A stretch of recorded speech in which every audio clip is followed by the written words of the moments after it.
Hello everyone, my name is Puddy and welcome back for some more streaming. Let me get my old dashboard up so I can take a look at comments and such while we're streaming. So I think I have fixed the problem with the skipping frames the other day, but I may have actually made it worse. So let's hope that I haven't. I'm just going to tune into my stream so the problem. Okay, sounds alright. It could be that it's not that I made the problem worse. It could be that I have made my game run really choppy on my own today. We're playing single player. I don't know if I mentioned that. I plan to do like kind of a power gamey thing. I'm not expecting to do absolutely amazing today, but I've noticed. I think it's Germy's been checking into the videos recently and saying I'm going to watch these and I'm going to learn from it. I'm like, oh god, no, don't do that. That's awful. That's an awful idea because I've played really terribly in the recent multiplayer games. So I thought I'd play in a more controlled environment. I play a really powerful civilization, and I thought I would kind of put out a video where if someone said, oh, I'm going to watch this and learn a few things from it, I'd be like, alright, you might pick up one or two things as opposed to picking up completely incorrect things. Although I'm sure you will pick up incorrect things from this one, but at least they won't be horrifically disastrous as they would be if you did pick up things from that Khan game in particular. Civ 5 single player. Boom. I just want to make sure I put it out on Twitter and such before we get rolling today. Move over to my Rebel Forces chat and put a link in the chat for it. Get everything up and running. Okay, now here's where everything could go wrong, because when we actually get into the game, what could end up happening is that my frame rate in the game is completely awful, and hopefully it won't be too bad, especially since we don't have. It's a turn-based strategy game, so hopefully I'll be able to #deal with it. So we're gonna play Babylon today because Babylon are arguably the best civ in the game. They're an incredibly powerful science civ. Probably not my favorite science civ. That's probably the Inca or the Koreans, both of which get really long-lasting bonuses. But what Babylon do is that they get an early game bonus to science that is basically just a kickstart science boost, and that tends to make them an incredibly strong science civ. We're going to play on Continents Plus. Going to play on the middle difficulty, and just going to play with my standard settings. Strategic balance means that you get one source of horses, iron, and oil, and possibly uranium within your nation. Ancient. Quick combat, quick movement. Yep, looks good to me. Also, I'm going to slot in Japan, which is Oda. Where is he? I'm going to slot in Oda and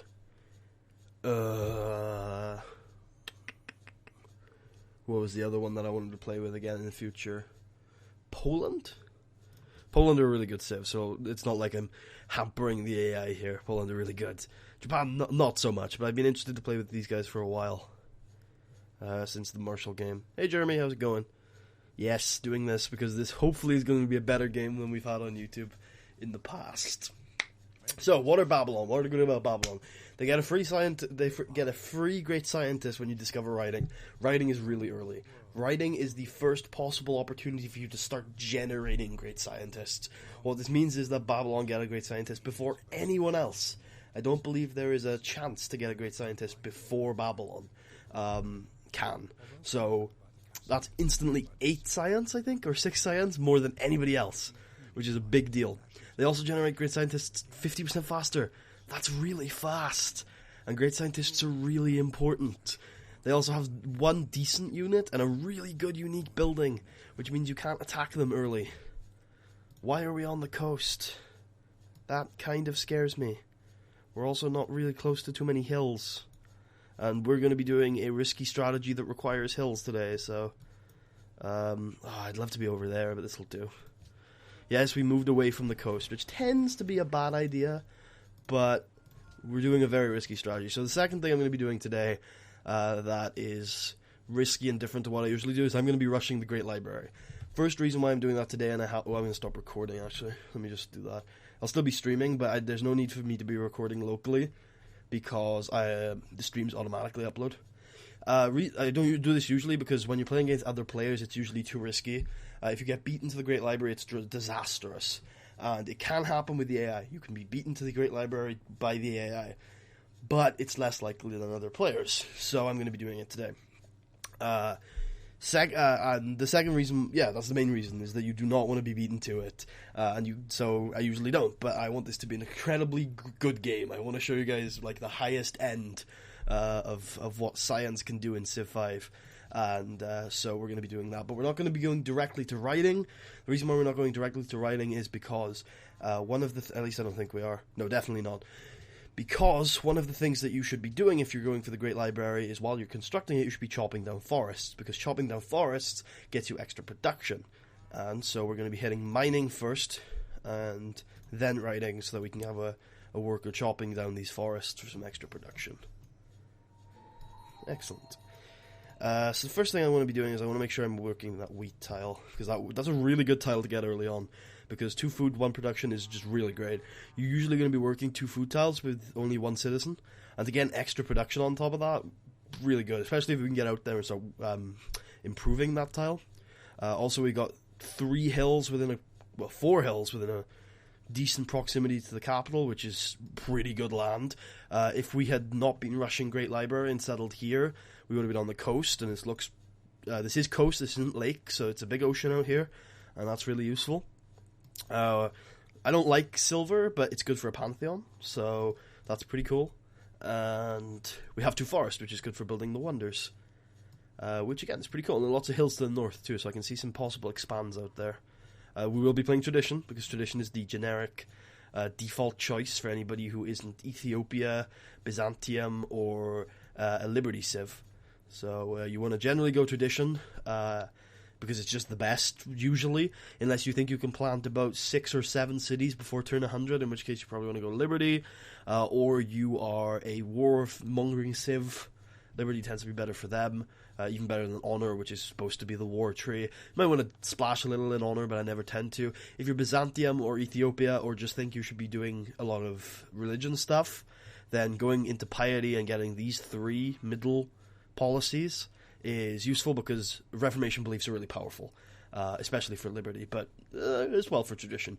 And getting these first 2 is really good to getting a religion, but generally you want to finish up tradition as soon as possible, but you can make a little bit of a detour to get piety. Hey Tucker, what's up, bro? You said cheers, which makes me think you're slightly insulted that I didn't invite you on today. Hello, Japan.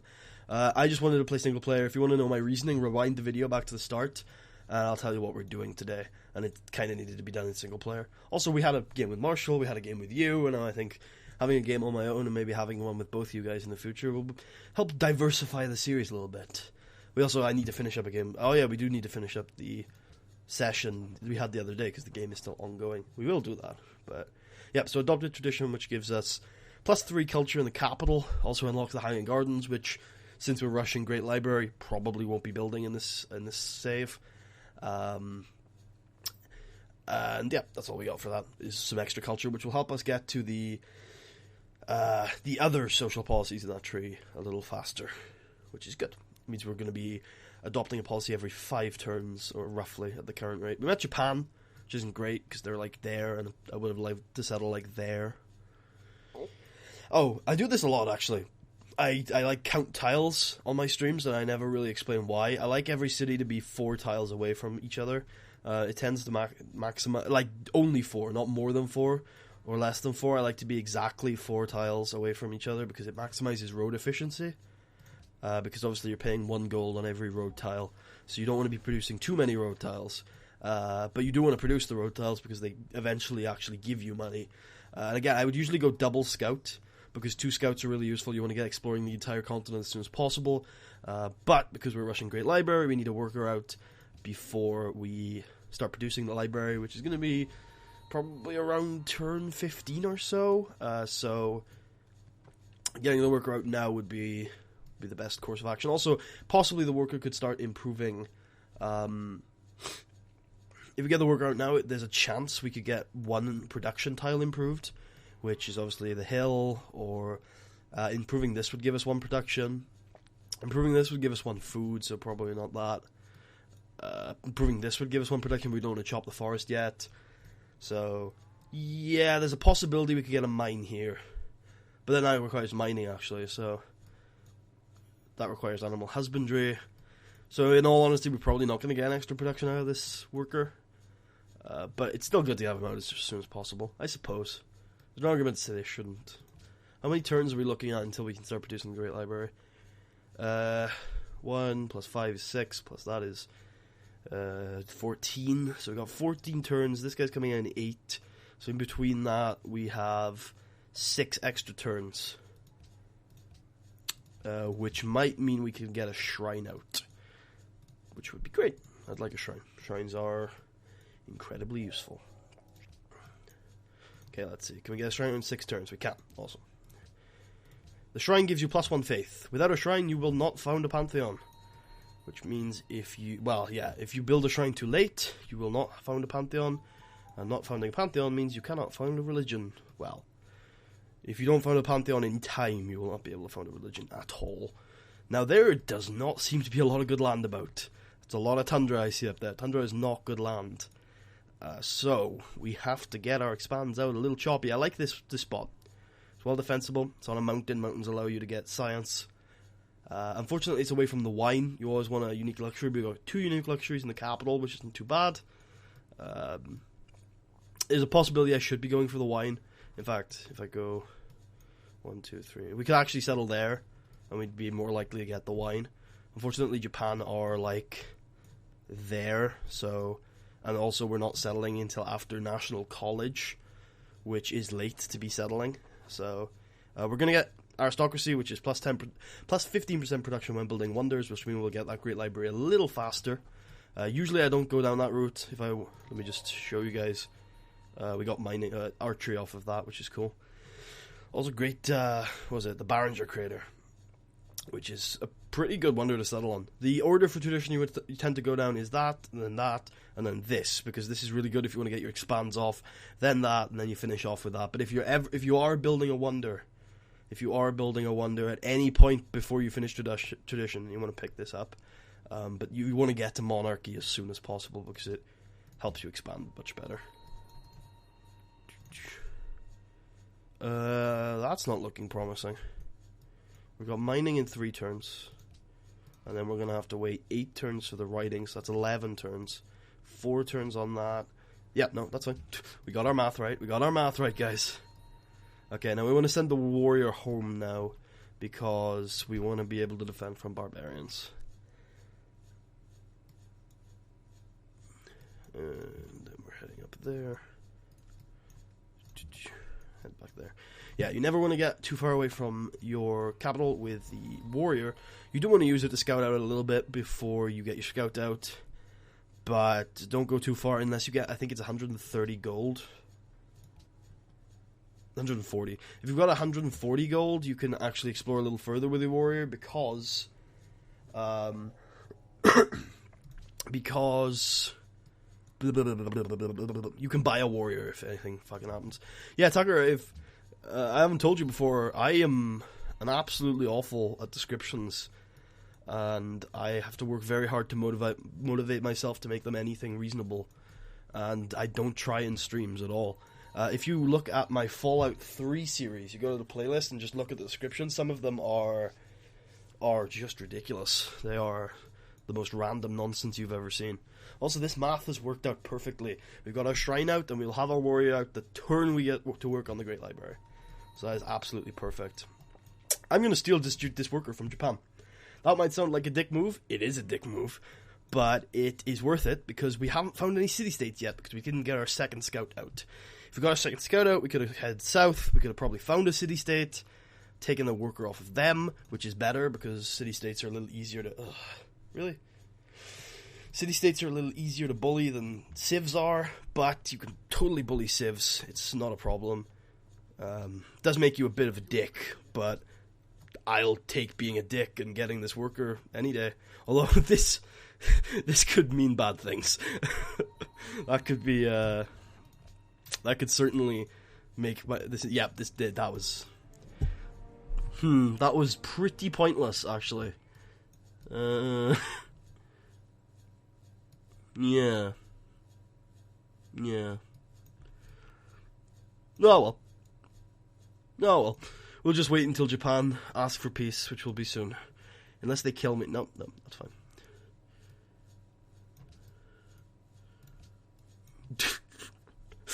Oh god. That was super, that was super stupid. Okay, we're gonna get to work on the Great Library. We're also, sadly, gonna plant this guy. Actually, I just thought of something. I think we're gonna plant him on the gold, because it'll give us happiness, and we'll be able to work that tile for 2 production and however many science. Which will be good. And we'll chop down this forest. 18 turns of the Great Library isn't bad. Also, we could have probably taken this, and then taken this turn, but I didn't want to take the risk. I wanted to make sure we had the wonder thing by the time we were building the wonder. Now we should fill in our policies with everything that we need. Oh, this one actually... Oh, no, we will. Okay. You don't get the resource, even if you plant, until you have the tech. But luckily, the tech is mining, which we took very early for the choppy. If you want to know a hotkey to chop down forests, it's Alt-C. Alright. And then we plant this guy, which will give us an extra 4 happiness next turn. Next turn will give us an extra 4 happiness. And it also is a 2 production, 8 science tile, which is pretty ridiculous. Alright, let's see here.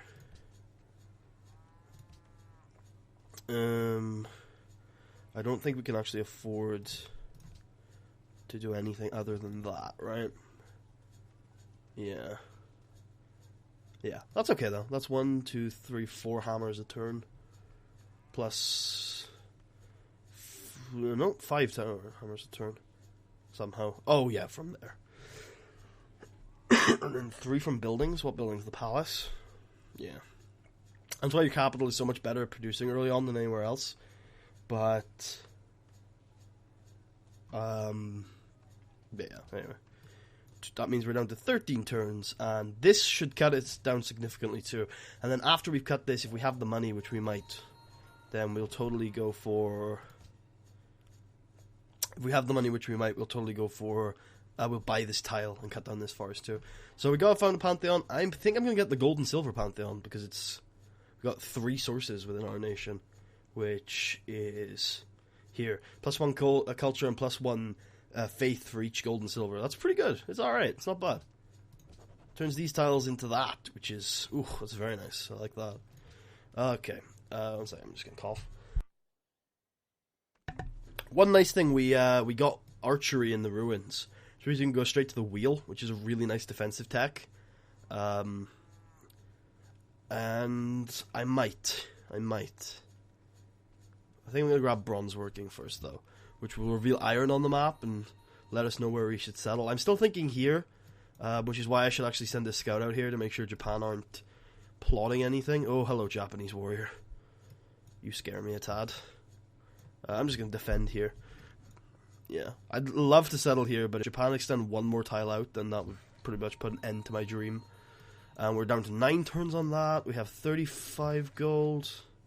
Okay, I thought I saw something there. 35 gold is not quite enough to purchase this tile, although that does have a forest on it. Indeed it does, okay. Let's grab it.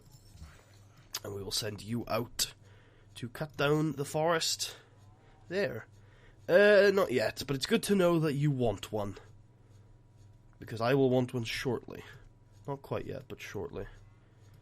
Okay, I think I want to kill this Japanese warrior. It would set him back a little bit. Now, unfortunately, if a barbarian comes, I'm fucked. Ooh, look. Nice. That's really nice, actually. Do I give up science? Do I give up science for 1 extra production? Well, it's long-term science, isn't it? How much, what would that put the turn timer down to? Put down to 6. Yeah, I think I'll leave that. So, what do we want next? Shall we go sailing? You said that in not watching video of mine. I forgot how entertaining I am. I think I'm my most entertaining when I'm explaining things and I know how the game works, which isn't very often. But luckily, I've played a lot of this game, and so I know a bit of it. I'm still not very good, but at least I know what to do, even if I'm not particularly great at doing it. Hello, Japanese. Let's stay in the forest. One great thing about a scout, doesn't tend to be a very good military unit, a scout, but one really good thing you can get from them is the fact that they're really fast and they ignore terrain costs, so you can often position yourself really well with a scout. Like, a warrior could not go from that forest to that forest and defend, because he uses all his movement. Well, this scout only used one movement from moving, and so he can defend, which means he's, better positioning. Still nowhere near as good as a warrior, but reasonable. If I just ushered you away, were you a distraction? Are there chariot archers coming my way? 4 turns away, that's not too bad. I think we want to get on the iron. We don't have horses, do we? That was a tad surprising. Yeah, we'll mine this first. And the reason why we want to mine this first is because, and also I always check what pantheon people are taking, because you can only have 4, I think, roughly. No, you can get more than that, but if someone enhances a religion, the cap becomes 4 in a 6-player game, which is every game I play, by the way. I think 6 players is the best, game state to be in.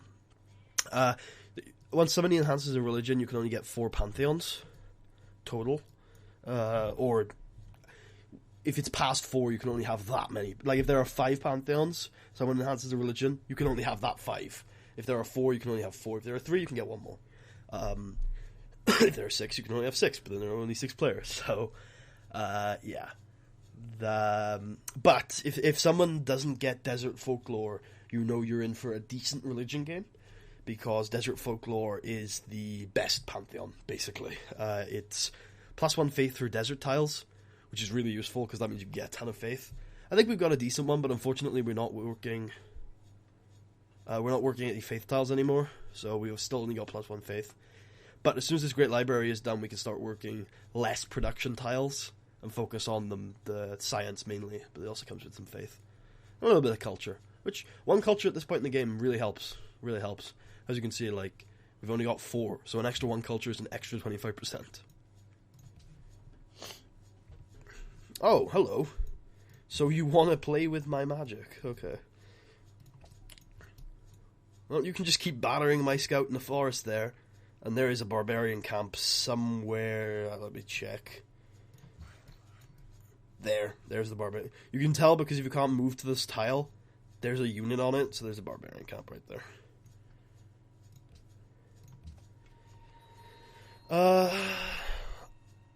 I like how we fucked so hard with Japan right now, which is good because building the Great Library sets you back a while. So fucking with your neighbor while you're building it is kind of like a balancing measure. Like, yes, we've set ourselves back a couple of years, but we've managed to set you back a couple of years in the meantime. All right, so the free technology you get with the Great Library, you should always go with philosophy. Oh no, I haven't got calendar. Oh, I've made a grave mistake, ladies and gentlemen. I have made a grave mistake. You should always take philosophy. You should always make sure you've got calendar first. And you should take philosophy. And the reason why you should take philosophy is because it grants you instant access to the National College. And the National College is extremely useful. Sadly, I haven't got... You can only take philosophy once you've already got calendar. And I haven't. So that means I'm going to go for the most expensive tech. And if I want to take on Japan, I should take this one. If I want to take a more cultural approach, I should take this one. And I'm just going to take this one because it's a little better. Puts us into the classical era, which does very little for us without city-states. And because we have to wait a little bit on the National College before we can expand, the reason is I like to have the National College out before I build another city. Because if you build another city, then you need to build a library in that city for it to have, in order for you to build the National College. One thing we're going to do, though, is we're going to build the Temple of Artemis while we're waiting. Because the Temple of Artemis is an extremely useful wonder, but it's one you don't often get to build. Because it is just at a bad time. If you're going to build a wonder this early in the game, you probably want to go for the Great Library or Stonehenge, which Stonehenge is essentially the Great Library, but instead of massive science, it gives you massive faith. So if you're going for a religion game, you definitely want to go for that instead. Now, go for that. I mean, that severely caps our growth, which we don't want. But also, if we're... that's a little bit sucky. But oh well. And we're going to go work on... Make sure these tiles are up to snuff. Oh yeah, like I was saying, if you're going to build a wonder early, you don't tend to want to build the Temple of Artemis. But it's really good. It's a growth bonus. It's a really good growth bonus. And you build a lot of ranged units too, so it's a really good production bonus. It also has the Great Engineer point, which isn't so great, but it's okay. And yeah, it's alright. And a good thing about the Temple of Artemis is it isn't very competitive. You don't see a lot of people trying to build it. So you can't pick it up in the mid-game if nobody's got it. Sometimes people get it in the early game, but you don't tend to see that. Okay, I'm just going to have a little look-see at Kyoto. Have you got honor, Japan? You have, haven't you? That's dastardly right there.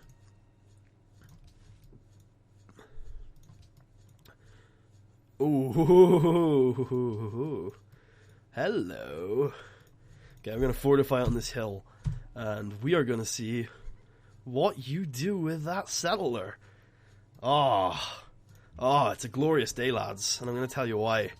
Because Japan building a settler means, or like building it and having it right there, means that we just stopped them from expanding to our location that we had scouted out. Glorious. Yeah. That's enough fuckery for today. It also means we get another worker, which is great, because it means I don't have to build another worker, really. Yeah, I'm pretty happy with the way that war went, to be fair. And now I think I want to go piety now. No, I think I want to try and rush to there. We haven't really picked up our religion game yet. Once we do, we'll go piety so that we can really sink our teeth into it. We only have a 10-turn treaty with Japan, by the way. So if they try any shit again, which the scout will keep an eye on, then we can declare war hopefully again. Settlers tend to take around 10 turns to build. So yeah, we should be able to stop them pulling anything. Although unfortunately we're probably not going to get our settlers out quickly, so we may have that problem. On scouts, there are a lot of promotions you could go for. Well, there are 3. I always go for scouting range, because it just makes them more useful. They might die pretty quickly, so maybe it is best to take survivability. But if they die, then it doesn't really matter, just build horses. Because horse units are just way better at scouting anyway. It is 1 AM. It's really late for me. Well, it's early for me. Where did the time go? You want to found a second city? War! Well, you saw which direction it was going, and you know how much I'm invested in getting this city founded. Because it's a really good one. Because it's got the wine, it's on a mountain, lots of forests down there. I mean, it's not a great one, to be fair, but it's good enough. And very rarely do you get good enough expansion slots. Plus, if they found one there, look how unprotected my capital is. Of course, it works the same way the other way, but obviously I want the bonus, and I don't want them to have it. Oh, we finished philosophy. I think we want to finish Temple of Artemis before we go into the National College. And we're also going to grab theology early, or are we? No. I'm going to grab the wheel. Going to head up to optics so we can embark. And then we are going to grab theology for the early religion wonders. Is it 6 AM for me? I think so. Yeah, it is. It's 6:10. An hour behind you, I think. And then... what was I thinking? Oh yeah, of course, we want to get the construction so we can build the Colosseums to offset the mid-game happiness slump. Move into currency to build the markets to offset the mid-game currency slump. And after that, we're going to head into civil service, which gives us the extra food. Although we don't have a River Nation right now, so that might not help us as much as usual. And then we're going to get to education. Then we get to physics to get Notre Dame, which will just kill dead the mid-game happiness slump. if we can build it, which I honestly don't think the rest of the AIs in this game are particularly good, because I haven't seen Stonehenge go yet. Maybe they were all building the Great Library, and now they're fucked. That could be a thing. That could totally be a thing. So, does Japan have anything to trade? Is there any reason to set up a second one? No. There we go. Alright. Although the AI do cheat, so when I say that it takes about 10 turns to build a settler, that could not be true for the AI. I haven't really tested it. Let's just say this: I think we should be able to stop them settling the city. If push comes to shove, we can conquer the city, and I'll show you guys what you do then. Because a lot of people will take the city, or they'll puppet the city, and that's generally a bad idea. They can only move 2 tiles, so as long as you're more than 2 tiles away, you should be alright. They could come in and pillage that land, which would suck, but it's okay. We're now beginning work on the National College, which requires you to have a library built in all cities, but luckily we only have one city, and the Great Library gives you a free library. So, we have everything sorted. Everything is good. We can build ourselves a National College, and the National College you want to have up by turn 100. Obviously I'm building it really early, but that's because I don't have any other cities out. You would be building the National College a lot later if you had already built a couple cities, which is advised. But you can't build cities and build... You can't build cities and build the Great Library. Just can't. If you're building the Great Library, then all of your focus needs to go to that, because it's a pretty hefty wonder to go building. Okay, so these are the tiles we want to be working. I think. Yeah. And then the faith tile. Yes. Okay, cool. That is a nice looking city. Very happy with the lands we've got there. I don't know why I'm building this farm. Getting the iron would probably be better, but yeah. So I would absolutely love to build a settler next. But sadly, we may have to build some horse archers. We can't build horse archers, can we? Because we don't have any horses. Huh. That's unfortunate. I don't know whether swordsmen are going to get the job done. And for that matter, I don't think I have access to swordsmen. So we will have to use spearmen. And I'm not sure we even have access to spearmen. Oh, we do have bowmen, our unique unit. Okay, we can do that. If we do not build Stonehenge. Don't build Stonehenge. We have spearmen. Are bowmen like better than archers? Because I don't like archers. I don't think they're very good. Yes, they're better than archers. Okay. I have a bowman and a spearman. And don't build Stonehenge. We don't need Stonehenge. I mean, I'd like Stonehenge. I'll take Stonehenge. They can't move here, even though it's 2 tiles. Because moving onto a hill counts as all your movement for that turn. Got to keep an eye on the Japanese expansion. We all know from previous games that Japan expands rapidly. Now we should be worried, but as long as we move here, we'll be okay. Because if they move here, it's within our zone of control. So it's exactly the same as moving onto a mountain or onto a hill. Jesus, that is a hefty amount of damage those are doing. They're ranged units, by the way, which is why they're not taking damage when they attack.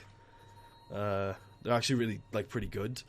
Those hand axes, they're barbarian only units, sadly. Although I guess they're not as good as other things, but still they're pretty difficult to deal with. They are my least favorite barbarian type, I think. Barbarians do later get a lot stronger. And when that happens, then there are other barbarians that are certainly worse, but for now I think they're my worst. By the way, I'm pretty sure tile improvements do not cost any money. I used to think they did, but I think it's only roads that cost money. Therefore, if you have workers free, just build tile improvements everywhere. Farms, usually. Farms are usually the best tile improvements, because the faster your nation grows, the better off you'll be, because Every population point is basically extra science. So go for it. Aha! A promotion. Finally. I took cover. So the way I recommend leveling up your melee units are get drill first, which is rough terrain bonuses, which is where you need it the most. And then cover, which is bonus against ranged units. Well, better defense against ranged attacks, basically. You'll see we'll be taking a lot less damage, and they can basically tank the blows while our bowmen deal with them. Now, you may notice, if you've been playing Civ 5 for any length of time, that if you're fighting barbarians, your units eventually stop leveling up. You can only get 2 level ups off of barbarians. You can get more level ups, but they must come from fighting other civilizations, or city-states, I think. Alright, we're going to get another site promotion. Mainly because we can now see directly into Tokyo, which is very useful. We can now see exactly the moment they produce a settler. And after that spearman, we're going to produce a settler of our own, and we can get founded. Which is great. We're down to only a 5-turn settler production, which is brilliant. Now, I'm going to produce a settler next turn, because we have 1 turn till growth, and it's best to do that. Oh, we do have horses. Where? When? How? Where?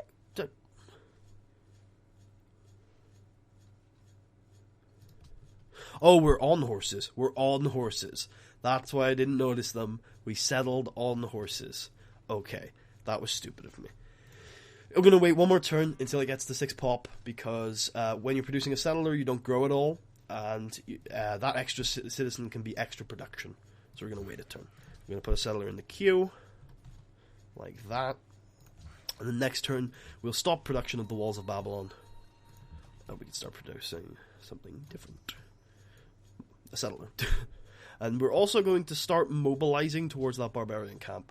I don't like taking out barbarian camps until it is absolutely necessary. And thus, I don't tend to do it.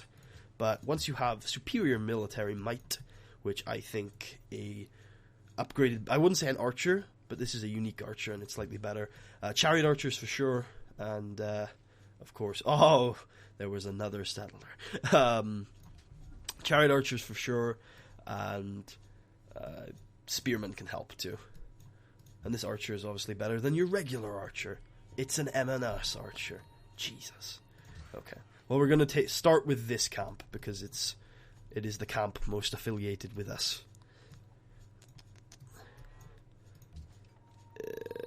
As you can see, we do not grow while we're producing a settler. Presumably because all of the babies are being shipped off to settle a new city, I guess, instead of being sent to the mines, as is custom for all Babylonian children.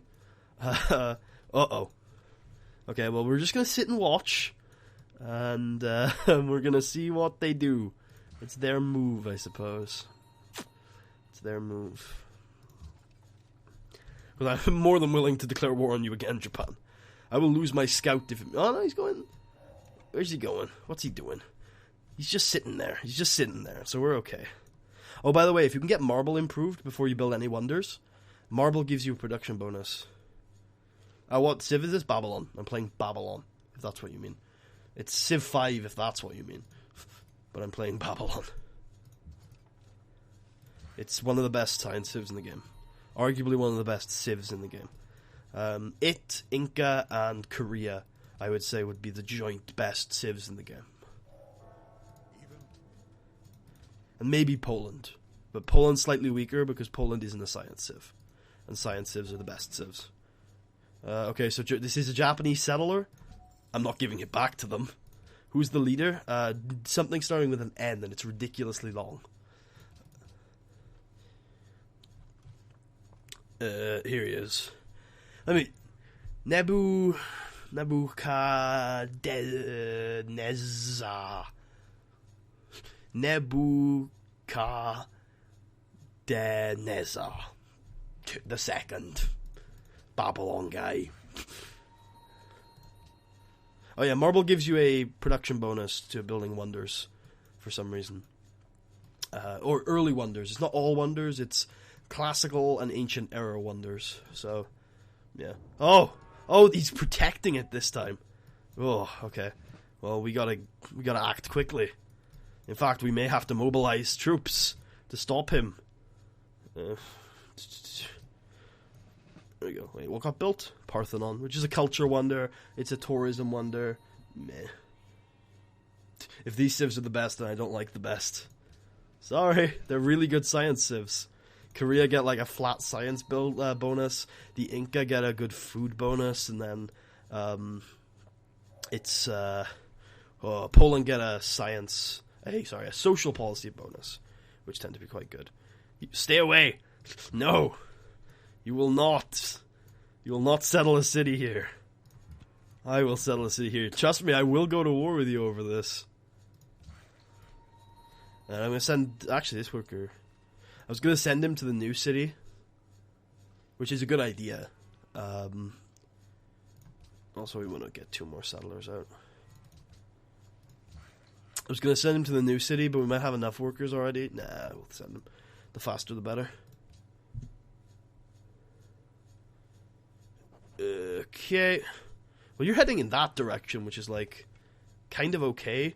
But at the same time, I'm too paranoid not to just murder you. Oh, yeah, we're gonna get this. We're still not quite at that point where I'm like, yeah, we must ramp up the religion. This should be fun. Yes, it will, for one of us. Okay. I'm glad I had that enabled. That's a little like, this isn't gonna end well. Do you really want to attack? Ah, no, I can't settle my... Oh, that's a mistake. So what I just did there is I swapped those two. Well, I was hoping to just move him away so the settler could move in.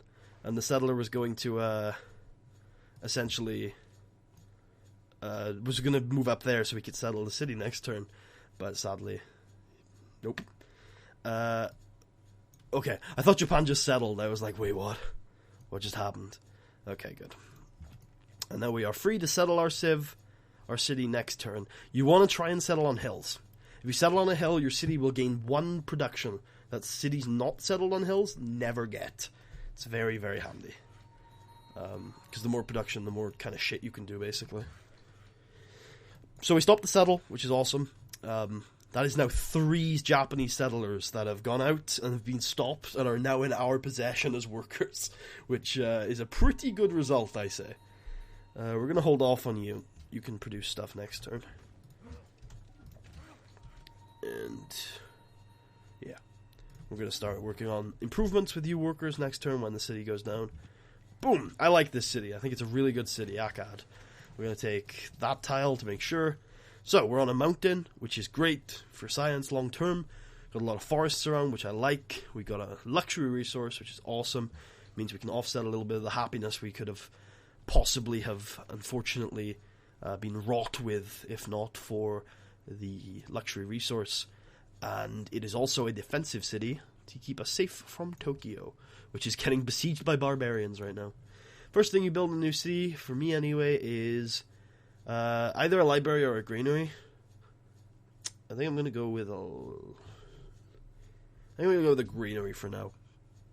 I'm going to go granary, library, and then walls. Go shrine. Can't afford to keep waiting on the shrines. Which means we should get piety first, because piety speeds up the production of shrines. Your units heal more in your own borders, so if you're going to wait around healing, then you want to do it in your borders if at all possible.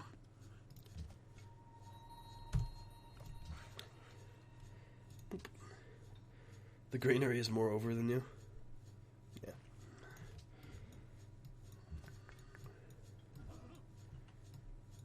So yeah, that's a good second settle. We're going to get a third settle, which I'd like to go south, if at all possible. So I'm going to send my scout down there, just to see if there are any lands worth taking. 1, 2, 3, 4, 5. That's not a bad settle. It's on the river, which is pretty good. It's actually not a bad settle at all. There's horses. There's an oasis. Plains is good land. There's a natural wonder. Okay, yeah, that's what we're doing. Settling out there.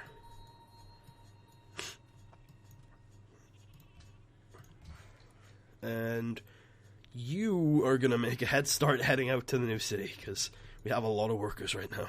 Damn it, religion. A religion already? Really? Okay. Well, I suppose. How long is that going to take? 4 turns?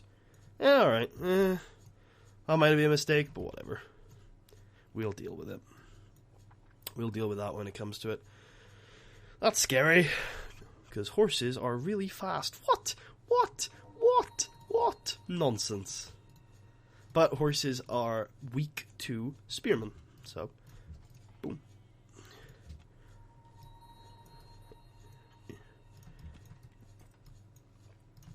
Actually, this might have been a good idea after all. Oh, hello, barbarian. We will probably shoot you unless Japan kills you, which they could. Yes, finish your farm. There are enough units in this area to protect you, as you can see. See? Easy. You don't have to worry about it. Oh, yeah, okay. I'll head out that way. Barbarian encampments, if they're not dealt with, will continue to produce barbarians, which means you should probably take them out as soon as you can. But, like I said, they're pretty difficult to take out. They are kind of financially straining to take out, and so you should definitely pick your timing wisely in that regard. And I'm actually kind of considering a settle up here, which could possibly be on one of these hills, could possibly be on the coast, possibly be on the lake. This is a good settle. It's got fish, which are pretty good, generally. Yeah, okay, we'll think about it. We will think about it. We could also settle somewhere over here to get this silver. That would actually work for the silver. Because silver, remember, is +1 faith, +1 culture now because of our pantheon. So, yeah, okay. I'm in good spirits for possible third settles. We are going to have to make a decision 3 turns from now. Unfortunately, there is no south. You may have already noticed before I did. Yeah, the south does not exist. It will not rise again. It's just kind of a non-entity at this point, which is unfortunate. But it's good in a way, because we're kind of in a... I'm going to keep at war with Japan, just until I get all my cities out, just in case they try and settle somewhere I want to settle. Oh, see, there's actually a bit more to the south than I thought. And making a canal is kind of a meme in Civ, but is also kind of a good thing. A canal, by the way, is a city that's on a one-thick piece of land. You can just pass right through them. So if I were to make a city there, and I had a ship in this ocean, I could pass right through the city and end up over here. And I'm kind of considering it, because you've got cocoa, which is unique. You've got this tile, atoll, which is pretty cool. Got a non-unique luxury. Jungle, which I don't have nearly enough of. Hills, even. Like, it's a surprisingly interesting coastal city. Usually your coastal cities are kind of shit. But that one looks reasonable.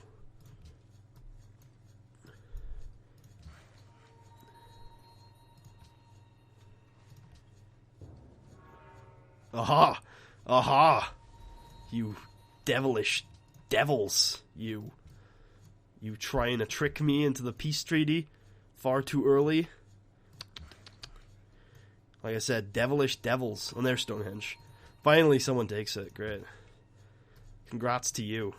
Oh, there's a city-state. Could have used you a while ago. Okay, where the hell are you going, sir? What the hell are you doing? I worry about this unit, but it'll be okay. Well, the unit might not be okay, but my overall situation will be fine. Okay, even though it's not really a canal, I think I'm going to settle it. Mainly because it's defensive, too. And I can build frigates with it. And as Tucker found out the other day, frigates are kind of the best. Oh, no. It's okay. It might not be okay, but it might be okay. It should be okay. Can I take... No, you can't take non-combat units with other non-combat units. Which blows. But I can forgive it. There's a great prophet. There's another Japanese worker. Ah, no! Oh, that's not good. That's not good at all. It's not disastrous, especially since this game has gone so bloody quickly. But it's not too bad. Vatican City! Oh, if only we had met you earlier. If only we had met you earlier. We're gonna go with Confucianism. Maybe Shinto. Go with Shinto, because Shinto tend to be smart people. And we are very smart thus far. Got a smork. Smart smork. Okay. Oh, we want to send a worker down, don't we? We'll send you to the capital, and we'll send you to the new city. And now we can peace treaty you, probably.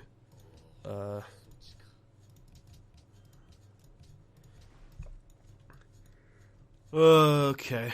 That's not too bad. We should probably build units at some point, though. Although, I guess we could just send this unit out there, yeah. Yeah. You can't come over the ocean, so that's over the river, so that's okay. We'll settle what land we please. Fuck you, Japan. Okay, good. So we'll bring you back into our borders to heal. We'll bring you into Akkad. We'll probably heal you too, although I'm not entirely certain on that one. We might just go straight to try and take back our our settler. You're heading to the new city. You're building farms in the capital so it can continue to grow, because we are a science civ, and so we want as much food as possible. Should we settle on the hill? Nah, we'll make it a canal. Even if it's a shitty canal, we make it a canal. And there you go. That's the joys of a Babylon Great Library play. It's kind of amazing. Ah, run away! Oh, I'm gonna die. That unit's dead. That unit has sadly passed on to the next life. I'm considering it dead anyway. I'm gonna move there.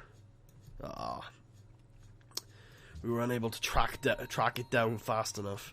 We're still going to... I'm still presuming that we're going to get our settler back, but it's going to take a while. Out goes Durkuragalzu, which is going to sign get a granary, and is also going to get a silver tile, because once the Pantheon spreads, which it should at some point, that'll be cool. This is a really, really nice... I'm actually really glad that this game has turned out the way it has, because it's actually turned out to be exactly what I was hoping for it to be, which is a really strong game where people might actually see me play really well. Okay, we're gonna get a chariot archer out. Mainly because we can produce them very quickly and there's no reason not to. There you go. Okay, I don't really care about you guys, I just want to know where my settler is. So, yeah, if you could clue me in, that would actually be the best case scenario here. Again, we're going to settle on the resource because it becomes a +1 faith, +1 culture, +2 production, +8 science tile, which is pretty much the most ridiculous thing ever. 6 faith per turn is not dreadful. It's certainly not good, but it's not dreadful. Again, we'd be looking to build shrines everywhere as soon as possible. Oh, hi. Oh, hi. Oh, we got one turn to we got our chariot archer out. Unfortunately, he's going to pillage that tile, which will reduce our iron, we'll do a lot of nasty things, but we can just repair it in 2 turns with a worker, so it's not the end of the world. By any means. Okay, well, we're going to buy some tiles next to Japan. Nah, we don't have the money for that. We don't have the money for that. Okay. It all looks good to me. And that's... I think that's a pretty good for 75 turns, honestly. We've got the Great Library, the Great Library, we got the National College, we got First Great Scientist. It's a really good opener, really. There we go. Oh, did I not? Okay, is that because it's over a hill? What if I head this way? There we go. Good. So he pillaged this tile. Good. I would have hated it a lot more if he pillaged my iron. So we're going to send you down there. It'll take you 3 turns, so it's going to take you 5 turns in total to repair everything. Not a big deal. Make 1 more chariot archer. What's Evolve 66 and 67's mains? Evolve is weird with main events in that they usually main event these days with their big WWE group thing. But the 2 matches that are most appealing to me from those shows are Matt Riddle versus Timothy Thatcher for the title in no holds barred match at 66. And then at 67, or it might be the other. This might be the other order. And at 67, you've got Timothy Thatcher versus Drew Gulak for the title, and Matt Riddle versus Tommy End in a grappler versus striker proper fight match, which will be great. And okay, those could be flipped though. It could be Riddle versus Thatcher at 67, and Thatcher versus Gulak, and Riddle versus End at 66. But either way, they're both really good cards. I think Sabre Jr. is facing... I think it's Sabre Jr. versus Rhodes, Cody Rhodes, and Chris Hero versus Cody Rhodes. I think those are Cody Rhodes' debut matches this weekend, which both are interesting to me. I don't think they're going to be great matches. But, so Evolve 64 has, if I remember correctly, Gargano versus Galloway, but I think I'm wrong on that one. I think it's actually Gargano versus Cedric Alexander. And the big match from 64 is Matt Riddle versus Roderick Strong, I think. And that's a really good match. One of my favorite matches of the year. As well as a really fun Cedric Alexander versus Johnny Gargano match. And there's also, I think it's Drew Gulak and Hot Sauce versus Galloway and Dustin. And I think it's TJP versus Timothy Thatcher. But that might be the next night. It might be a different match. Something like that. Or it might be Skrull versus Thatcher. I think it is Skrull versus Thatcher, actually. Which was alright.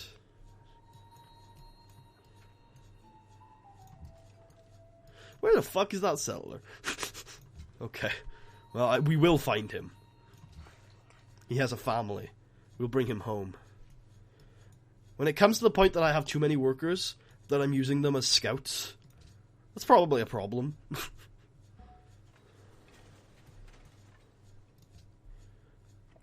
And we're going to get a mint. A mint as, I think, was it 2 gold? It's plus 2 extra gold to all of these gold and silver resources we're working. Which, gold isn't the best thing to be working on a tile, for certain. But it is... When we're working those tiles already, it helps solve our financial issues that you tend to run into at this point in the game.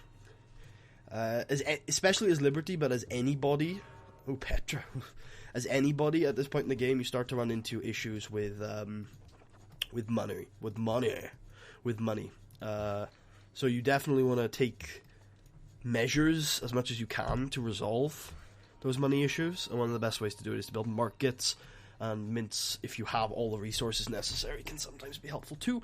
Another thing you can do is you can link up your cities. Now, it's also important to remember that you pay 1 gold per road, and the amount of money you get from the city connection depends on how many people are in each city. So you don't want to be linking up a city that's 4 tiles away and only has 1 pop. It's just not going to be efficient. You'll probably lose money on it. But with 4 pop and 4 tiles... Probably. It's probably, honestly, I'll give this, I don't think this is a science, but I would personally say you want to link up a city when it's as many gold, as many tiles away as it has pop in the city. So if it's 4 tiles away, 4 pop. So that's usually how I go. Yeah, I agree, Tucker, you're either going to love it, and it is usually capitalized, but sometimes not, it's up to you. You're either going to love it or hate it. It's how most people are, I think. If you like the Cruiserweight Classic, I think you'll like Evolve. It's not exactly the same thing, but it has a similar style to it. Okay, we'll keep building farms. Because again, the more growth, the more science, and this is a very science-heavy game. I think you're probably ready to rejoin the fight, not like... You're not going to be doing any heavy fighting, but you can help. You want to have try to have at least 1 melee unit in any engagement, because they can do things like take units. Like if we only had a ranged unit, we could kill this unit, and then next turn another one would spawn. So having another melee unit in a situation like that is really useful.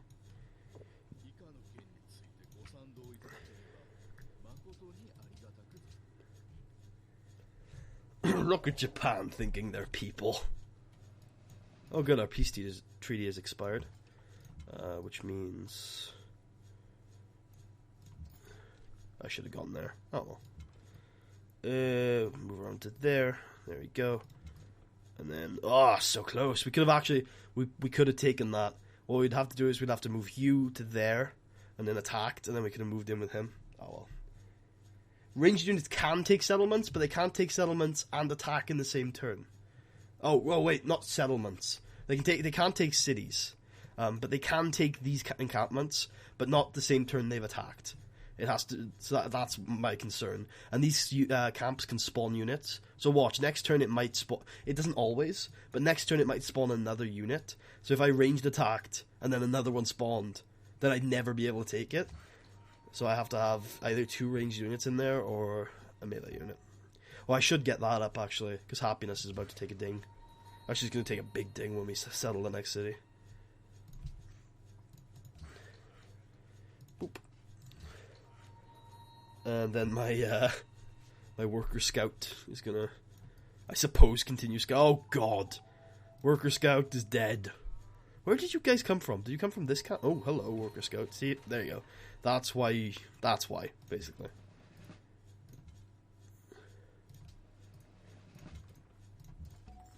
There you go. And then worker scouts run away. Actually, yeah, probably run away. And then after the mint, which has luckily solved our problems, we're going to start building Colosseums.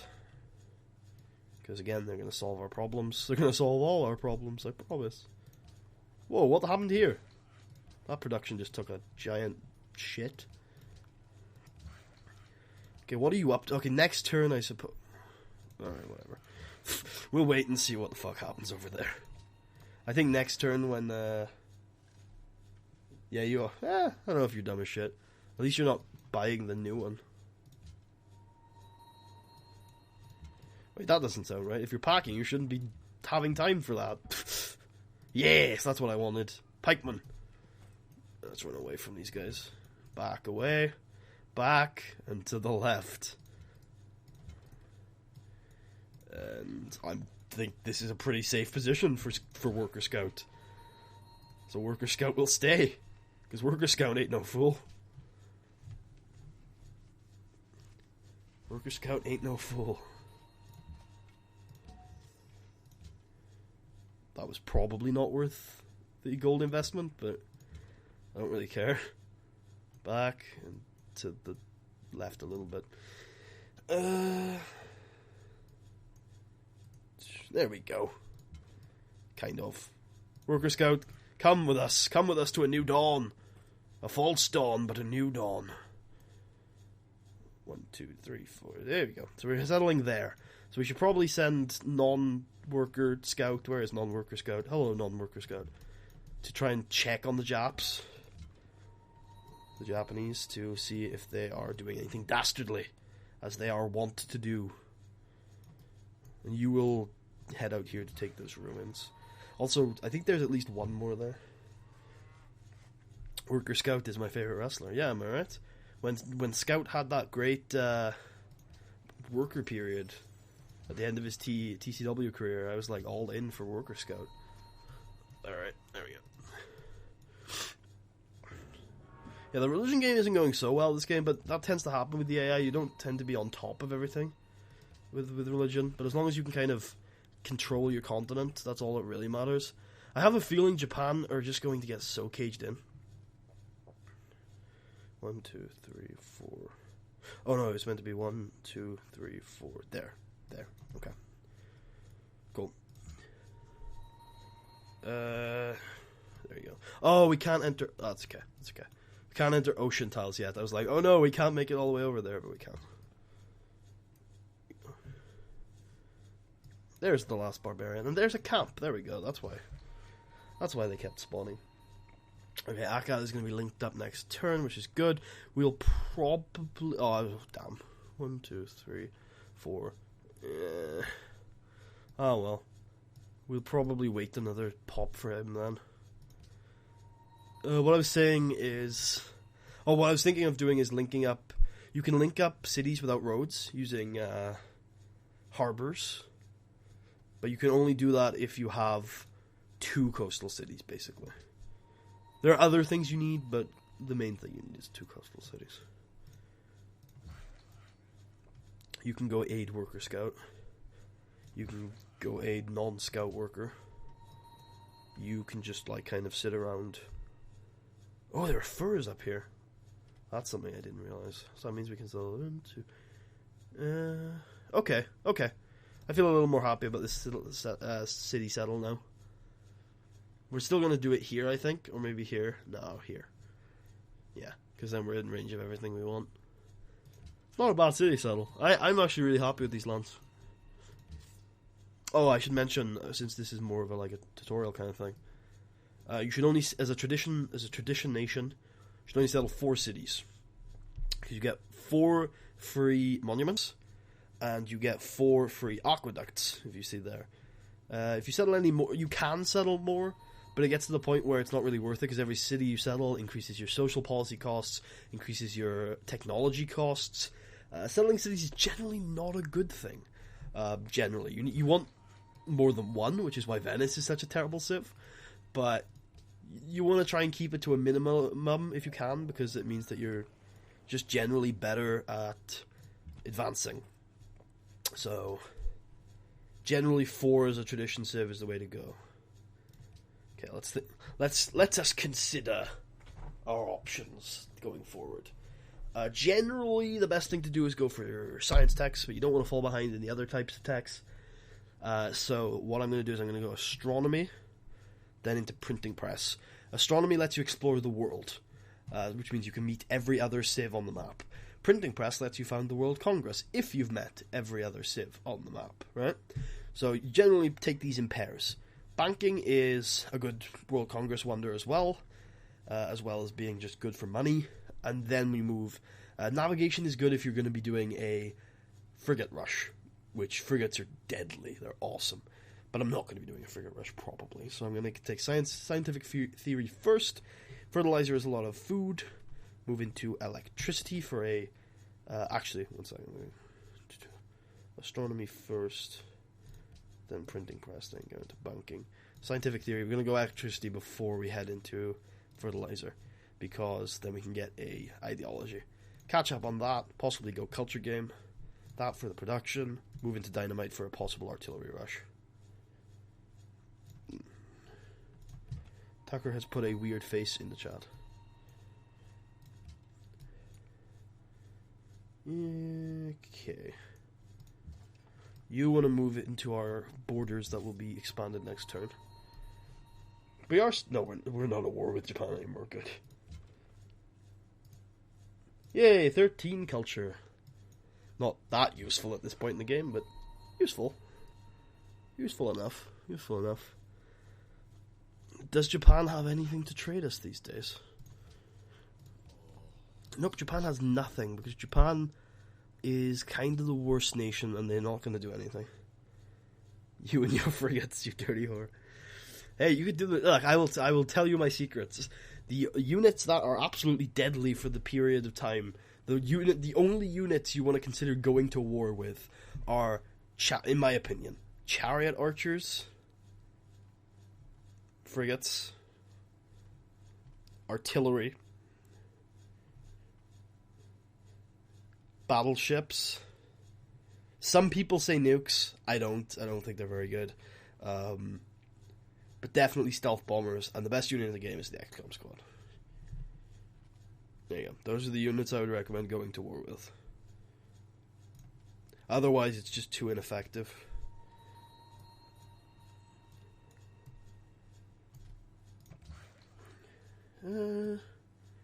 Okay, well, yep, Worker Scout is going to go become a normal worker again. Surprised he didn't die. He was in the... Oh, he was in the neck of it. In the thick of it, you know, whatever the expression is. He was not doing too well, Worker Scout. He was looking rough for him. It was looking rough for him. But he survived, damn it. Okay, what are you doing? What did I do with you? What was I doing with you? Oh, I was sending you this way, of course. Sending you down to this place. It's literally called an XCOM squad. Yeah. It's future tech. And then we want a university, I think. Or we go workshop first, because it helps us get the university out faster.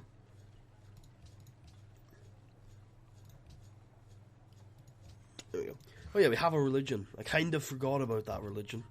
But we are saving for a great profit, so that's fine. We can kind of ignore the religion for a while. That's okay. We also want to get that cocoa up as soon as possible. Twould help. No, it's literally called an XCOM code. I think XCOM, though, is a real word, so, or a real science fiction concept. So it's not like Civ ripped it off or anything. It's the same place that game took it from is the same place Civ took it from. Our final city, Nippur.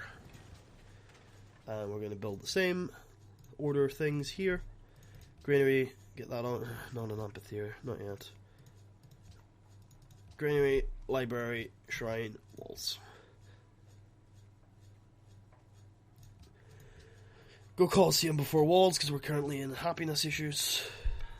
And plus, like, I fear no Japan. I fear no jabs. Okay. There we go. And generally, I'm pretty okay with just letting this area spawn a bunch of barbarians. I'm, like, not too bothered. I've got a surprising amount of military heft at this stage in the game.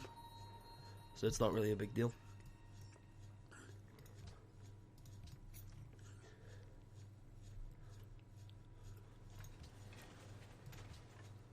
I'd love to produce some temples at this point, but I think getting happy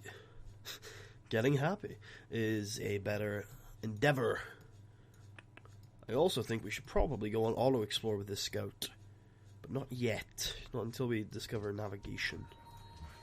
We also really want this city up and running before navigation hits. Because we want to be able to go out and produce caravels. Well, at least one caravel to explore the world. Yeah. Sadly, this is the only city that can produce workboats.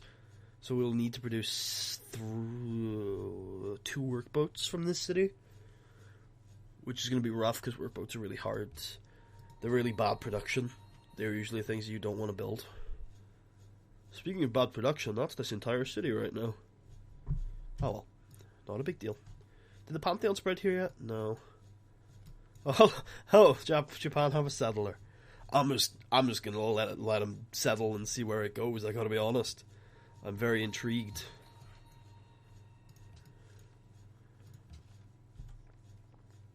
There you go. Alright, cool. Closing in on turn 100. The dream is to be at 100 science by turn 100. It's very rare, but if you can do it, you're in for a hell of a ride.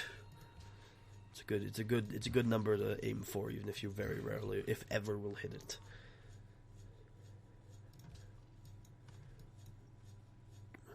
You can only work. I should have mentioned this earlier, but you can only work tiles, and by work I mean get bonuses from, like these people, 3 tiles away from your city.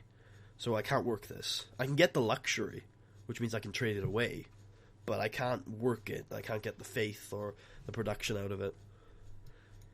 Which is why, as you can see, I tend to prioritize 3 tiles away. The city will grow, however, 5 tiles away. Eventually. If you grow to all of your 3 tile away tiles, it'll grow to 5 tiles away. Again, you can't work anything outside of 3 tiles, but you can get the resources. Like I could get those horses, even though it's 5 tiles away. And use them for military units.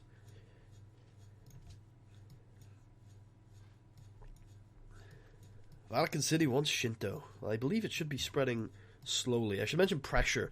So every city within 10 tiles of a city with a religion will get a small amount of pressure. That pressure corresponds to basically out of 100, kind of. For every 100 pressure per turn, a single citizen will convert to that religion. So if you had 100 pressure in the city, you would convert 1 citizen per turn. as it currently stands, let's say we had 10 pressure because we're very close to it. Every 10 turns we convert a citizen. If a city is a religion, every new citizen will be that religion. So let's say you started a new city at 1 pop and you converted it to your new religion. Every new citizen after that will be born as that religion. So it's useful to convert as soon as possible. You can use missionaries for that, which you can buy for about 130 faith. Generally a decent idea, but you also want to try and get 2 great prophets before you start buying missionaries. We've already got 1. But you want to try and get 2 because then you can, there you go, it's showing me I can purchase a missionary. The reason why you want to try and get 2 is because you can enhance your religion and add even more beliefs to it, even more bonuses to it, and that's usually a good idea. Sometimes it's not as good, like mosques tend to be not the best thing to get. 1 second, I'm going to end my turn, I'll be right back, I won't be long. Just before I do, I'm going to check if mosques are gone. Mosques are already gone, so we might want to buy missionaries. Depends. I'll be right back.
Alright, I am back. We shouldn't have too many more interruptions. 1 second. That wasn't an interruption, that was just me coughing. I should mention that, because it sounded like I was like, oh, we won't have any more interruptions, I'll be right back. No. Again, this isn't the best Wonders. The thing is, and they know... One of the cool things about the Civ devs is they kind of know what's strong and what's not. And they kind of know that science is, what's that? Sorry, coughing a lot. They kind of know that science is strong, and so they didn't print, I'll say, too many science wonders like this. Otherwise, if you could find like an 8 science wonder, or sorry, they didn't print very good ones. Like, there are some wonders in the game that give you plus 10 gold. Plus 10 gold. Which, they're all, like, they're good to settle on, just because it's plus 10 of it. Like, plus 10 of anything just tends to be a really good thing to work on a tile. That's why plus, like, 8 science is amazing over here, or plus whatever. If they had a plus 10 natural wonder, that would kind of be the most ridiculous thing in the game. So they didn't really do that, luckily. But it does mean that often you don't really want to settle on the science wonders. There's one really good one I like, called the Great Barrier Reef. It's basically 2 tiles, though. Again, yeah, they balance this game pretty decently. Kind of. There's some really cool nuances to this game, and it is balanced in a very interesting way. I'll say that much. I don't always agree with the decisions that they've made, but yeah. I mean, like, I'm kind of okay with the fact that science is the only important stat, because that's kind of how it should work, you know?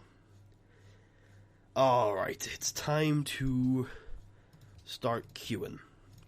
And we're going to queue up them. Yeah.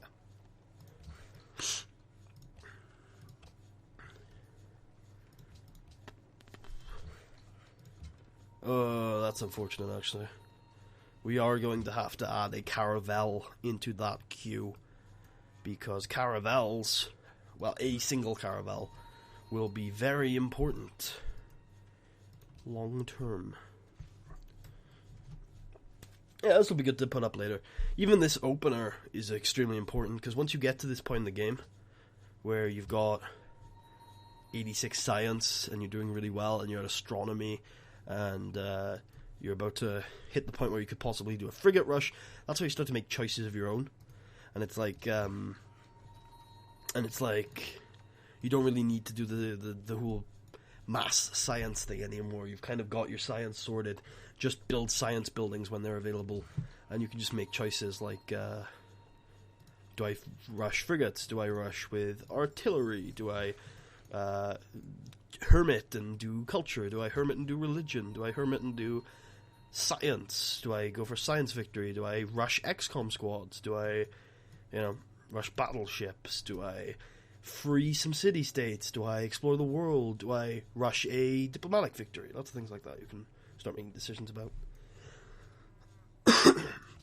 There's still a few. No, at this point there isn't that many game-shifting periods where you have to make important and long-term... Japan settled on snow. Japan settled on snow. I'll give him back your worker for once. There aren't that many long-term game-shifting decisions to be made at this point. They're just kind of choices where you can personally choose where your game goes, rather than decisions that are cost reward kind of things. Okay.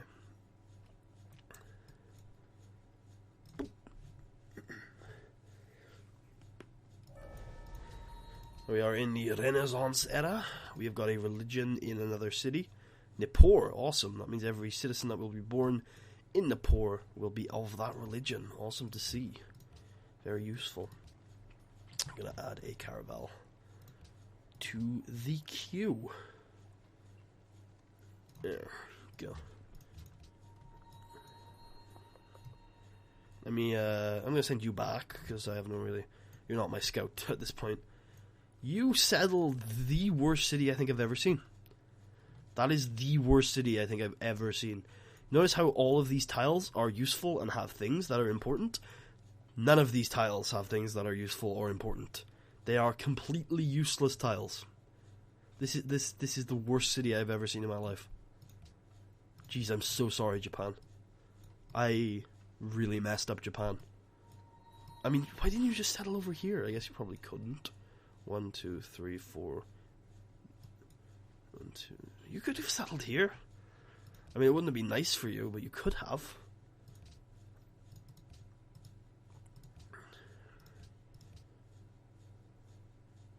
Okay, we're going to get another great prophet. I'm not sure what I'm going to do with that great prophet. Because mosques are gone, enhancing isn't as good, because the thing you want to kind of do when you get an enhancer is get mosques with it, or a second religious building, and there really aren't religious buildings anymore. So there is a good enhancer belief that I really like, but I don't know whether it's worth using up a great prophet just to get an enhancer belief. Possibly, but at the same time possibly not. Again, it's decisions you can make at this point in the game. I should have a great prophet now, though. Game, give it to me. Again, try and make as many of your farms on river tiles, because they get an extra food now that we've researched civil service. +1 faith. Oh, rationalism is open. That was bad. When rationalism opens, you should probably go straight to rationalism. Yeah. That's my bad. That's my bad. This one's on me. I still don't have a granary in Babylon. That was a mistake. Because it was the great science, the great library rush, kind of messes with me in terms of ordering. Granary tends to be one of the first things I build. Yes, you are correct, game. I should have built a road here by now.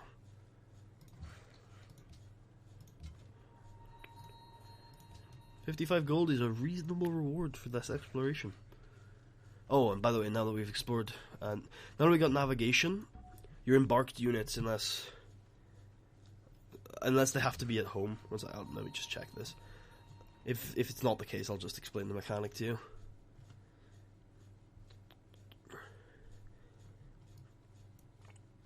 So we'll check next turn before I explain the mechanic to you. Okay, so now that you've discovered astronomy, you can enter ocean tiles, which means you can send your scouts. Okay, alright, it's your decision, Scout, I suppose. You can send your scouts out to explore the whole wide world, which is fun.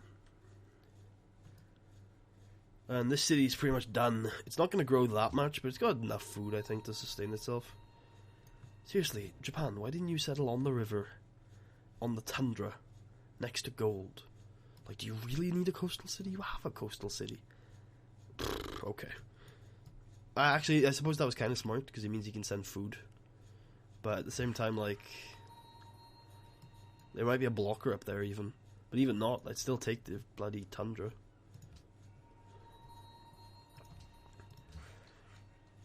Especially since it's got a luxury resource too.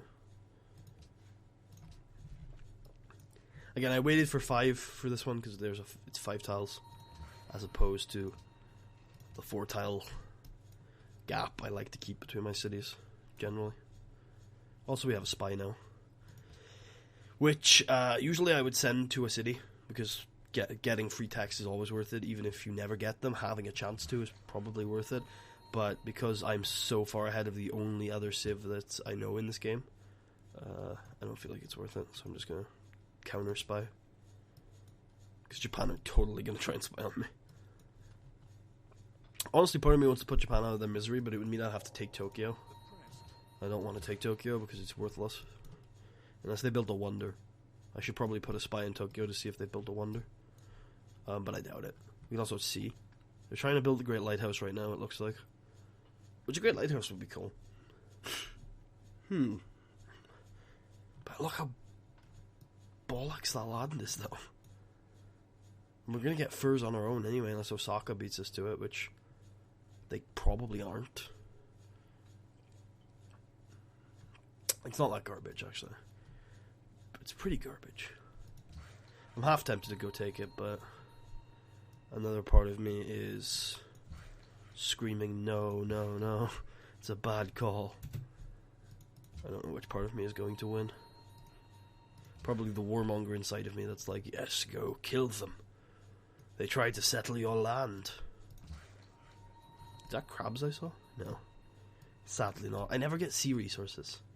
Everyone always talks about how many sea resources they have like in the late game, and I never have them. They're like, oh, you don't have crabs already? I'm like, no, I never get sea resources. Which I think there are crabs, gems, and whales. I just never get any of them.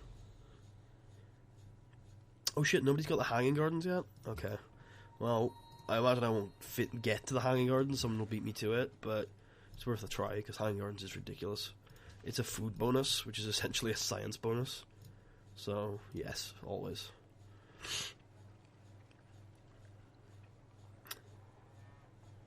It is, what is it? It is plus 6 food, which is great. Which is just amazing, actually. Means we can work production tiles or just grow really fast. There you are. Been waiting for you. Right, is there any point in enhancing the religion? Probably. Let's see here. What are the follower beliefs that have been taken? Cathedrals. Oh, religious community hasn't gone. Yeah, let's do it. Religious community is a good one. Take religious community, which is plus 1% production for each follower, up to a 15% production bonus, which is pretty awesome. And then I like to take religious texts, which is religion spreads 25% faster.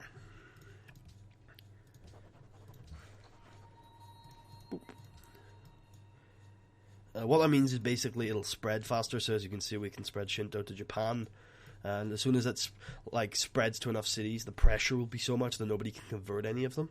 So for example, look at Akkad right now, it's got 33 pressure from all these cities. Like nobody's going to be able to convert Akkad. 33 isn't a ton, but later in the game you'll start to notice it. When there are like 5 nearby converted cities, it's just like nobody can convert. There comes a point where a holy city can't even revert back to its original religion because you've just got so much pressure. Something just got stolen, didn't it? Yeah, it did. Japan stole. Presumably Japan, because I think you can only steal from people that you've met. Actually, yeah, you can only steal from people you've met. What am I even talking about? You might only be able to. No, you can only steal from people you've met. Okay, just wanted to check out Twitter and everything since I haven't really been on there, and the Skype group chat, which Ben is once again. Let me just give him a thanks for the update. Make sure you write all that down for the book. There we go.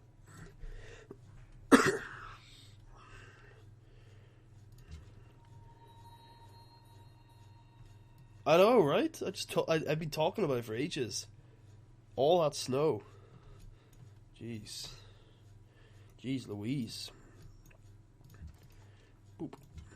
Boop. Boop. Boop. Boop. And 1, 2, 3. Okay. More farms. The more farms, the more better. It's probably because I just didn't really give them a choice, but still, they could have settled down here. Over here.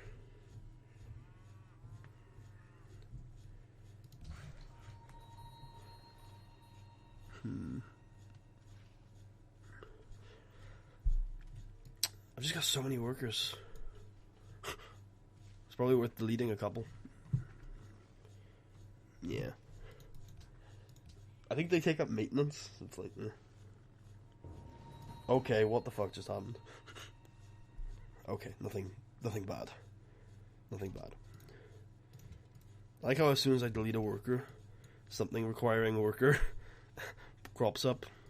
Also, which city became religious? Akkad, good. How much pressure is on Vatican City? 33, which is good. It's just enough. I don't think we'll need a missionary in there. So now what I'm going to be doing is I'm going to be purchasing pagodas. One of the main reasons for having a religion is a pagoda. It is, I think, +2 happiness, +2 faith, +2 culture, which is kind of the best thing in the world. So that's an awesome little combination right there. Okay, city connection has been established, which is good. We're now making 15 gold from city connections, and we're only spending 9 gold on the roads. That's not a great profit, but it's a profit. Great profit, yeah. No pun intended. Oh, actually, we need 3 workboats. Alas. I doubt we'll ever produce 3 workboats, but a man can dream. I'll keep these guys on this border because I imagine there are barbarians down here. Barbarians can spawn anywhere you don't have sight, so expect them to spawn pretty frequently in dark patches, basically. And since there's nobody settling down there for some reason, meh.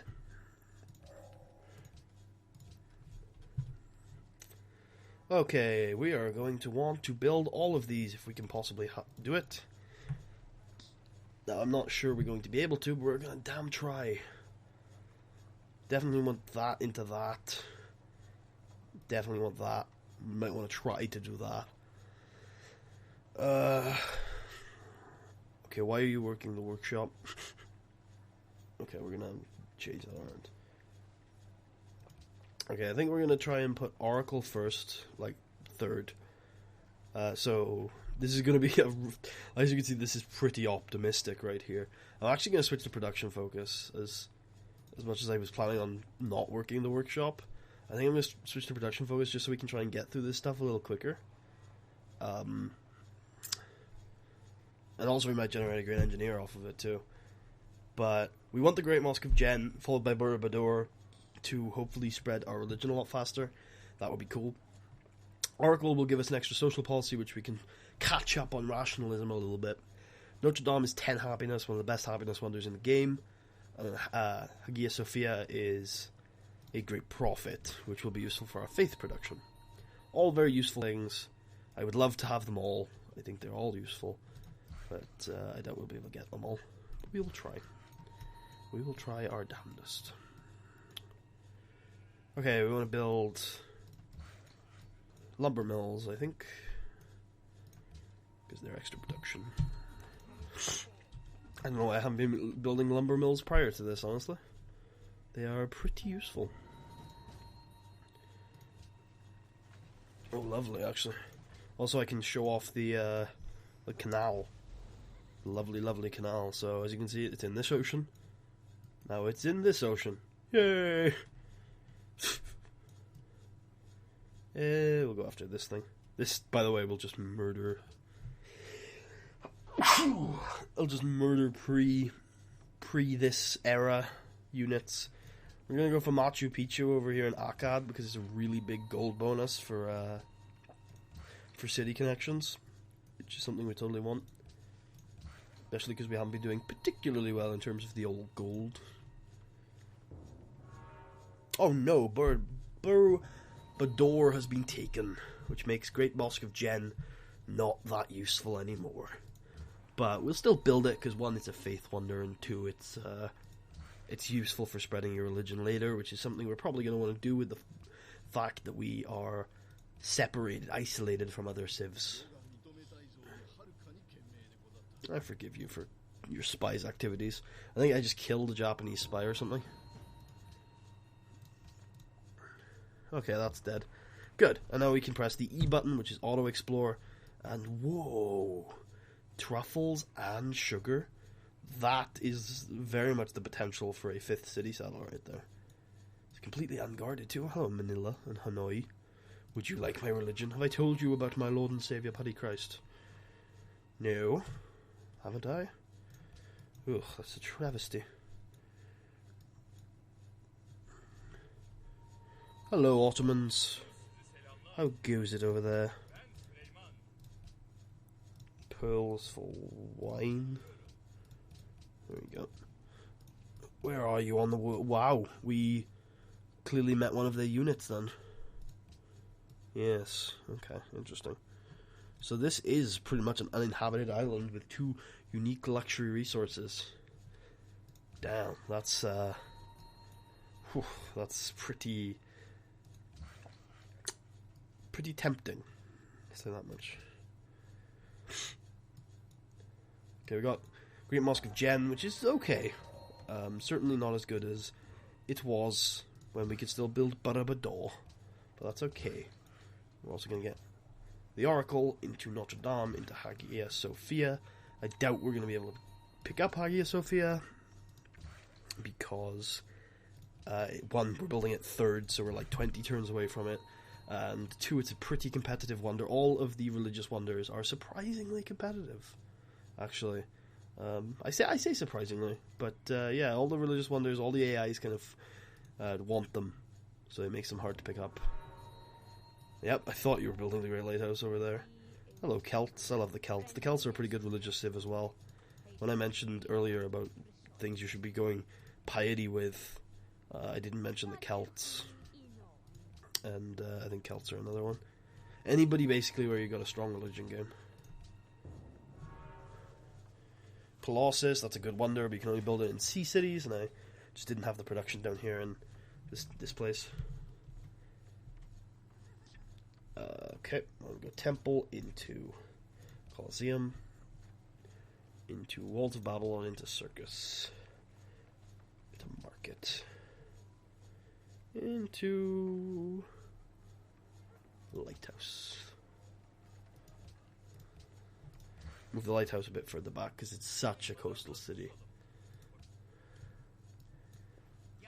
Hello, Poland. Is that everyone? No, one more. Okay, a pagoda has been purchased. Assumedly in Babylon. So we can show you for exactly what it is now, because I was kind of hazy on it earlier. But I was right. It was +2 happiness, +2 culture, +2 faith. It's just a great building. It's just an amazing building.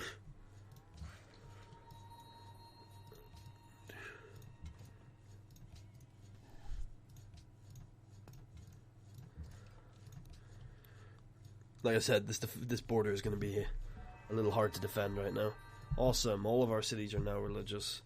We can grab our first rationalism policy. The first one in rationalism gives you an extra 10% science while the empire is happy. Which is just excellent. We have now passed the point that I like to reach at some point where I have more science than the turn. No, Tucker, this is the one time I will tell you, do not watch Evolve. Watch me destroy the world.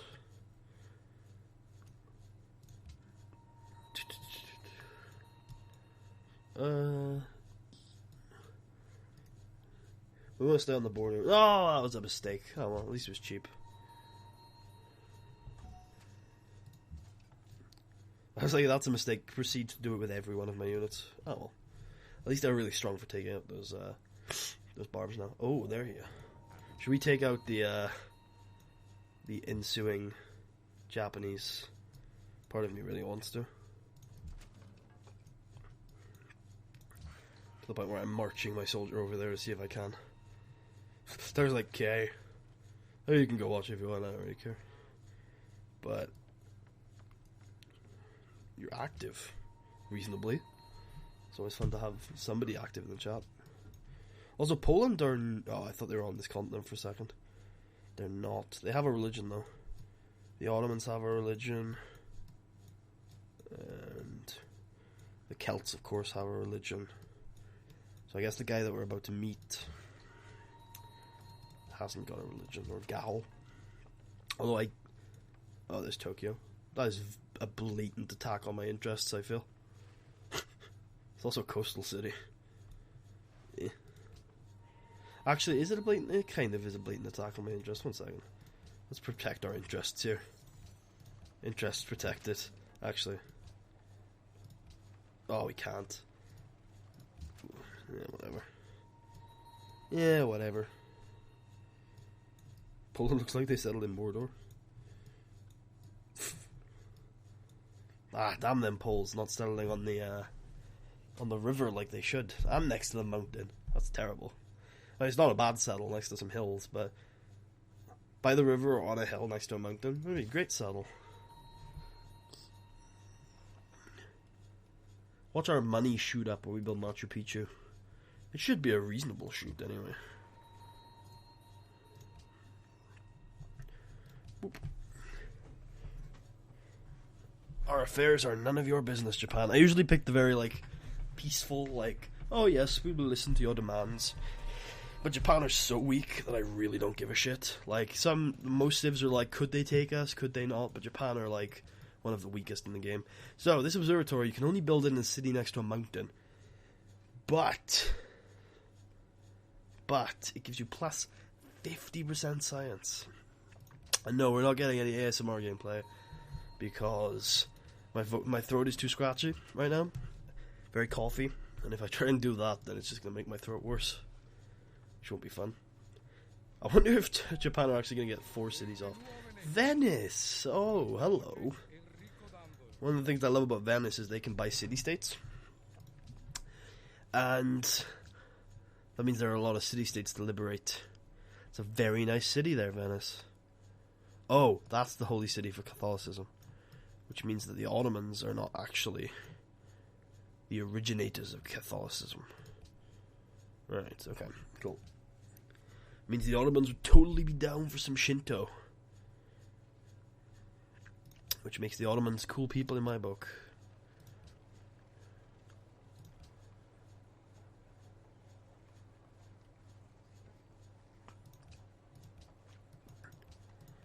There you go. Again. Get the workshop first to get the production, then the science building has to be prioritized. Faith, because we're going a pretty heavy faith game at this point, and circus for the happiness. I thought that was on land, then I was like, wait, what? What has happened? Why is my caravel on land? Also, I met everyone, so there we go. There's the World Congress. Clearly, the first thing I'm going to be doing is World Religion Shinto. Because I think I'll be able to push it through. But we want to make sure it goes through by moving a diplomat first to the Ottomans. Because the Ottomans, because they don't have a religion of their own, will be more likely to vote for Shinto. I should actually, since I bought those tiles, be working them immediately. Oh yeah, as you can see, it's gone up to 9 gold. I forgot to check that, but a good haul for Machu Picchu.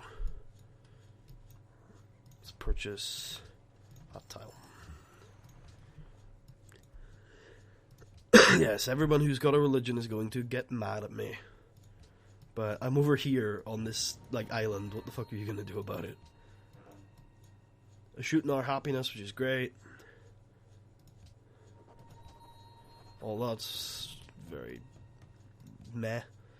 We're gonna get this because we're probably got a lot of specialists right now.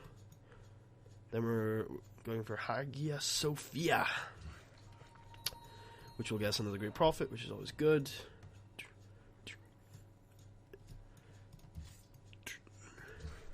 That's a camp. Is that a camp? It is a camp.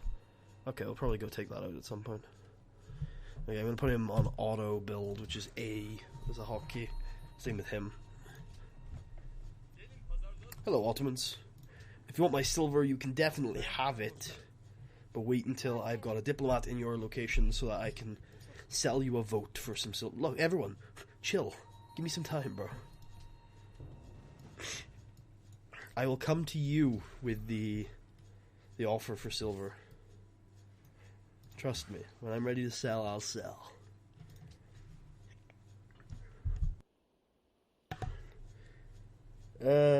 Sorry. I am the most wonderful person. Yay. City connection established. Okay. Well, we should probably be doing that now that we have Machu Picchu. Machu Picchu makes the value of city connections a lot bigger. Or the value proposition, I suppose. Since it obviously makes the value much bigger. Great Engineer basically allows you to build a wonder in one turn, so we'll be doing that with Leaning Tower of Pisa once Hagia Sophia is done.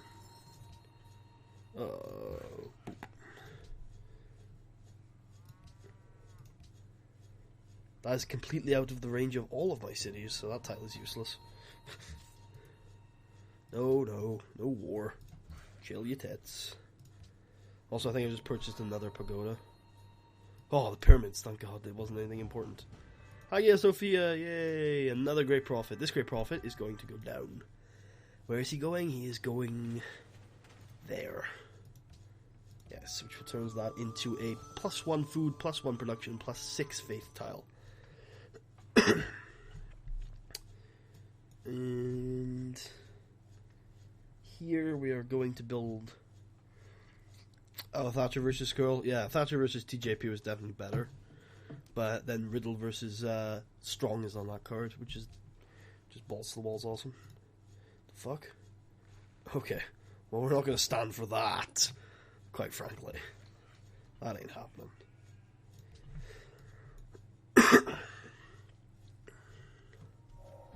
So if we catch him trying to spread his bullshit around, we'll definitely be murdering him.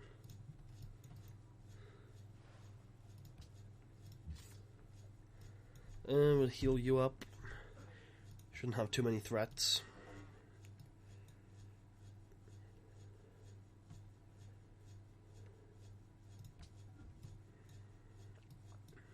Oh, I should have one-turned Leaning Tower of Pisa. Oh well, my bad. I'll one-turn something else. 1 second. Loud cough. Oh, it's getting late. Not getting late, but it's getting late into the stream. I think I fixed the stream issues, by the way. I think all the chopping around is fixed, which is awesome. Yeah, I'm gonna get the stream up, make sure. But it looks pretty steady, which is awesome. Really glad that I'm able to stream properly. Really happy with that, actually. Oh, that was a mistake. Oh yeah, obviously. I am now in the Ottomans. Giggity. We're going to exchange a world religion vote for my silver. Yeah, that's what everyone else wanted, so sure. And then we are going to move the diplomat into Japan, just to make sure they'll vote for it. They'll vote for it. Actually, maybe I should move it somewhere else. Power play it. Sure. Who would be the most likely? Go Venice. Yeah, go Venice.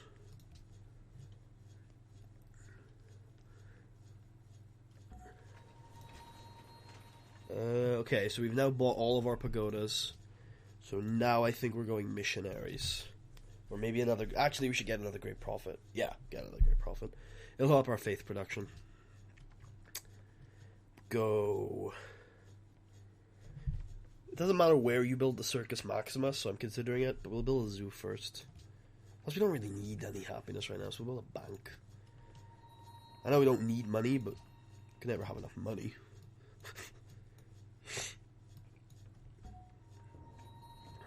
We're now begun on a temple. Brilliant. When you have a temple in all your cities, you can build the Grand Temple, which exudes more religious pressure, which is always good. Sometimes your scouts will run into trouble. Just press E on them again, and they'll fuck off in another direction. Lovely. So the Leaning Towers of Pisa generates great people 25% faster. And you can pick a great person to have for free right away. And obviously, great scientist is the one to pick. Just plonk them down.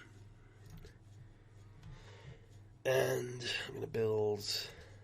Here we go. Let me queue this up. I'm going to build the Ironworks first, then the Grand Temple. Then we want Porcelain Tower for sure. We want Taj Mahal for sure. We want the guilds, starting with artists, then writers. And we will move Taj Mahal up to first and one turn it. Or should we... Yes, I think we should one turn it.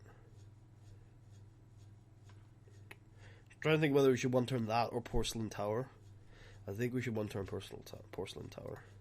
Because Porcelain Tower is a great scientist, where Taj Mahal is just a golden age. And happiness, to be fair, but still.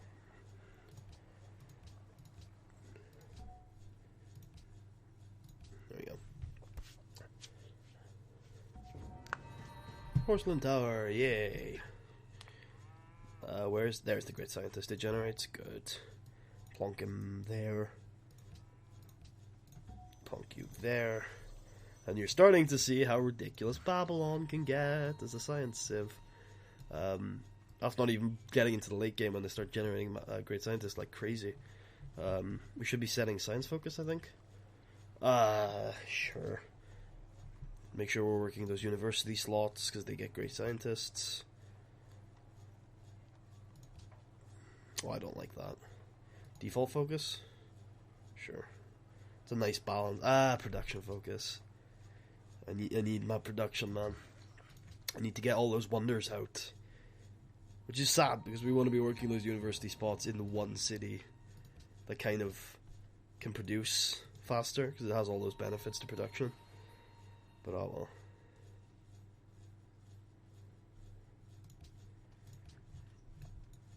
And the world is starting to take shape down here, as you can see. That's all my stuff is exploring, which is good. That's what you want. Is my... Okay, Venice. We are schmoozing in Venice, which is good. Can we... They will. What a lovely bunch of people.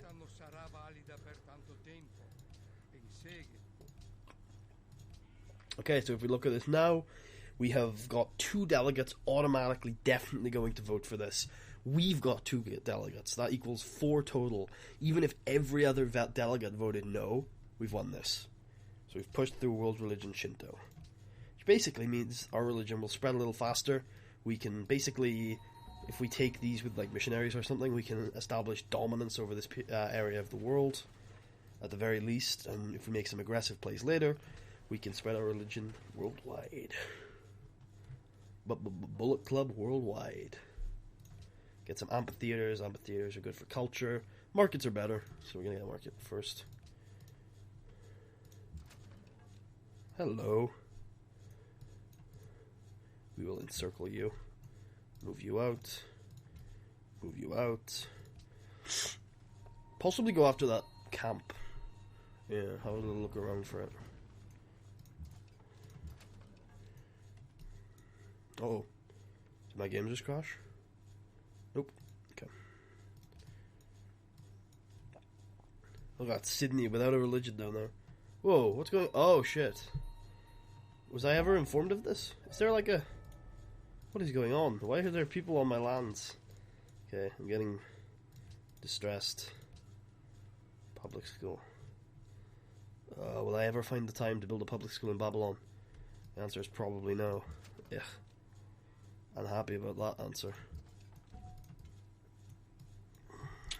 I should have gone via road probably, because this is going to be rather slow. I need to go take out that camp though, for sure. It's going to be very sad when all of these tiles get pillaged. But at the very least, oh god, arts funding's going through, isn't it? Oh, that'll be something else right there. That'll be upsetting. I don't have to spend 30 turns not generating great scientists as fast. Oh good, it failed. Thank god for that. Once you unlock rationalism, you put every single point into it. Well, pretty much every single point into it. Well, since you suggested funding, clearly the culture game is well off the table now, and we're probably going to be going for it. If you see any screen tearing, by the way, like you see like a line across the screen, that's happening on my screen as well. I don't think there's much I can do to fix that, except for maybe enabling a better VSync. So apologies if that's getting on anybody's nerves. Certainly getting on my nerves. Yes, we're a blatant attack to everybody's interests. But you're going to vote for it, aren't you?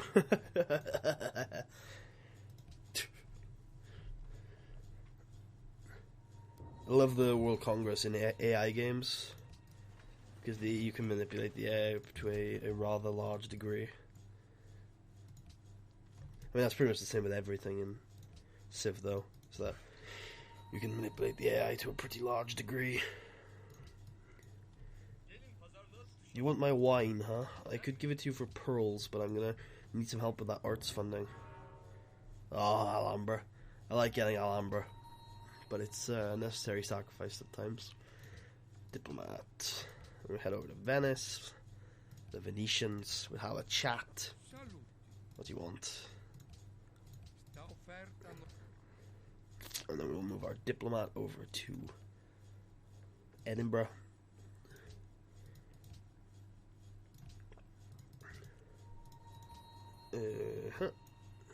Oh, you should be auto. Yes. And you should do that. You should do that. You should get on land. You should probably begin the assault, although we should probably wait up on that one, actually. There we go. We start healing.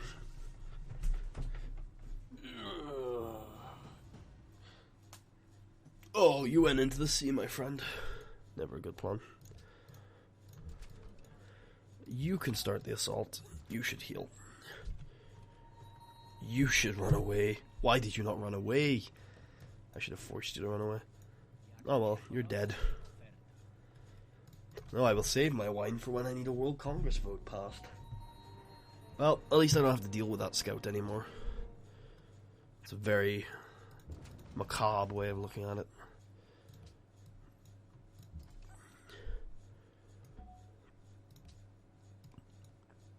Oh no, that ship is going to attack me. Whatever shall I do? Taj Mahal is built, and I'm not going to build the Artists Guild quite yet. I'm going to build a public school first. Because again, you really want to build those science buildings as soon as they become available. Science is just the most important thing in Civilization 5. If you have science, if you have more science than anybody else, you win the game. It's just how it works. Generally, I reject any deals from the AI. If I wanted to deal with the AI, I'd make it myself. Is generally how I look at that. It's worth taking a look at sometimes to be like, is this good? Is this bad? But again, if you reject it, you can just make it again if you really liked it in the future.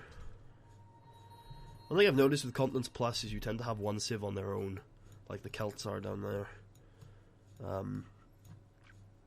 And if you're that civ, you can spiral heavily out of control. Although, mind you, I spiraled pretty heavily out of control even with Japan here, because I kept them from settling. So, yeah.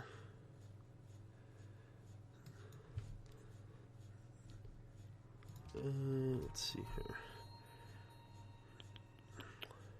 Oh, aluminum. Interesting. Do we have aluminum in our territory?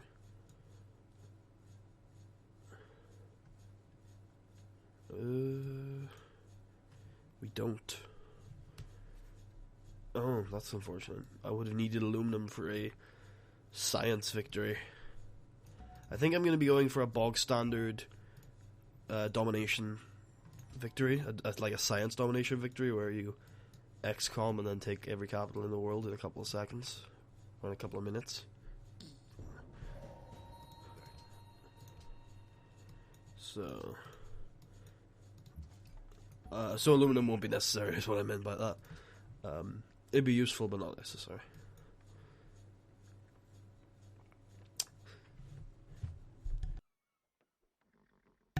One thing you can also check to know that you're doing extremely well is if you're at 1,000 science before turn 200.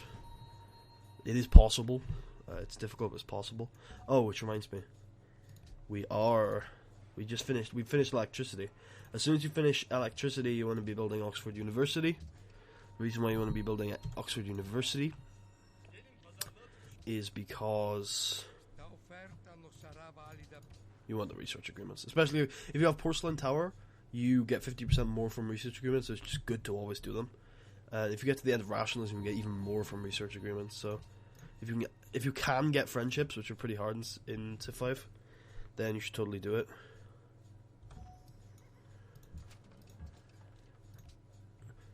I should totally be making deals for the World Congress.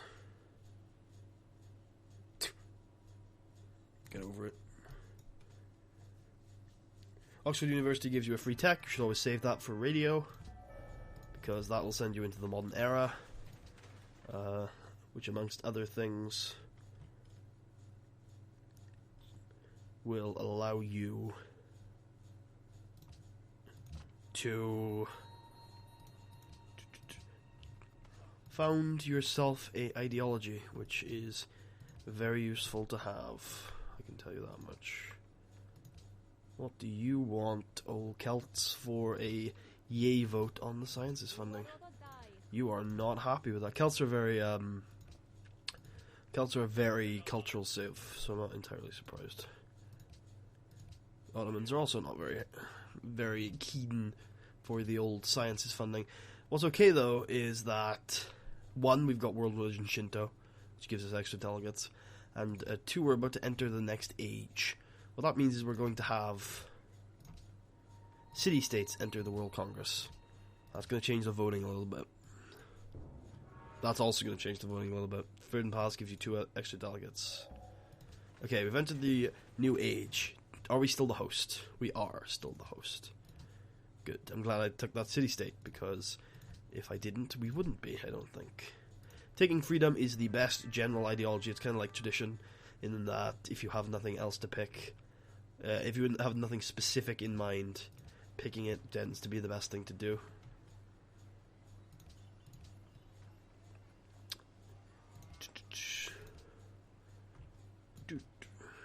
Okay, so I'm going to put a windmill first because it gives you production when building buildings. Going to move Sistine Chapel down a bit. And then I'm going to axe the Circus Maximus for the National Epic, which is extra great person generation. So basically faster great scientists. And yeah, and then I want you working those university slots.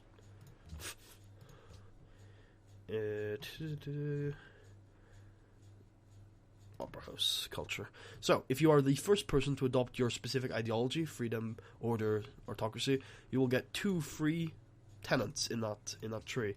If you are the second person to adopt this ideology, you will get only 1. If you are the third or later person to adopt the ideology, you will get 0.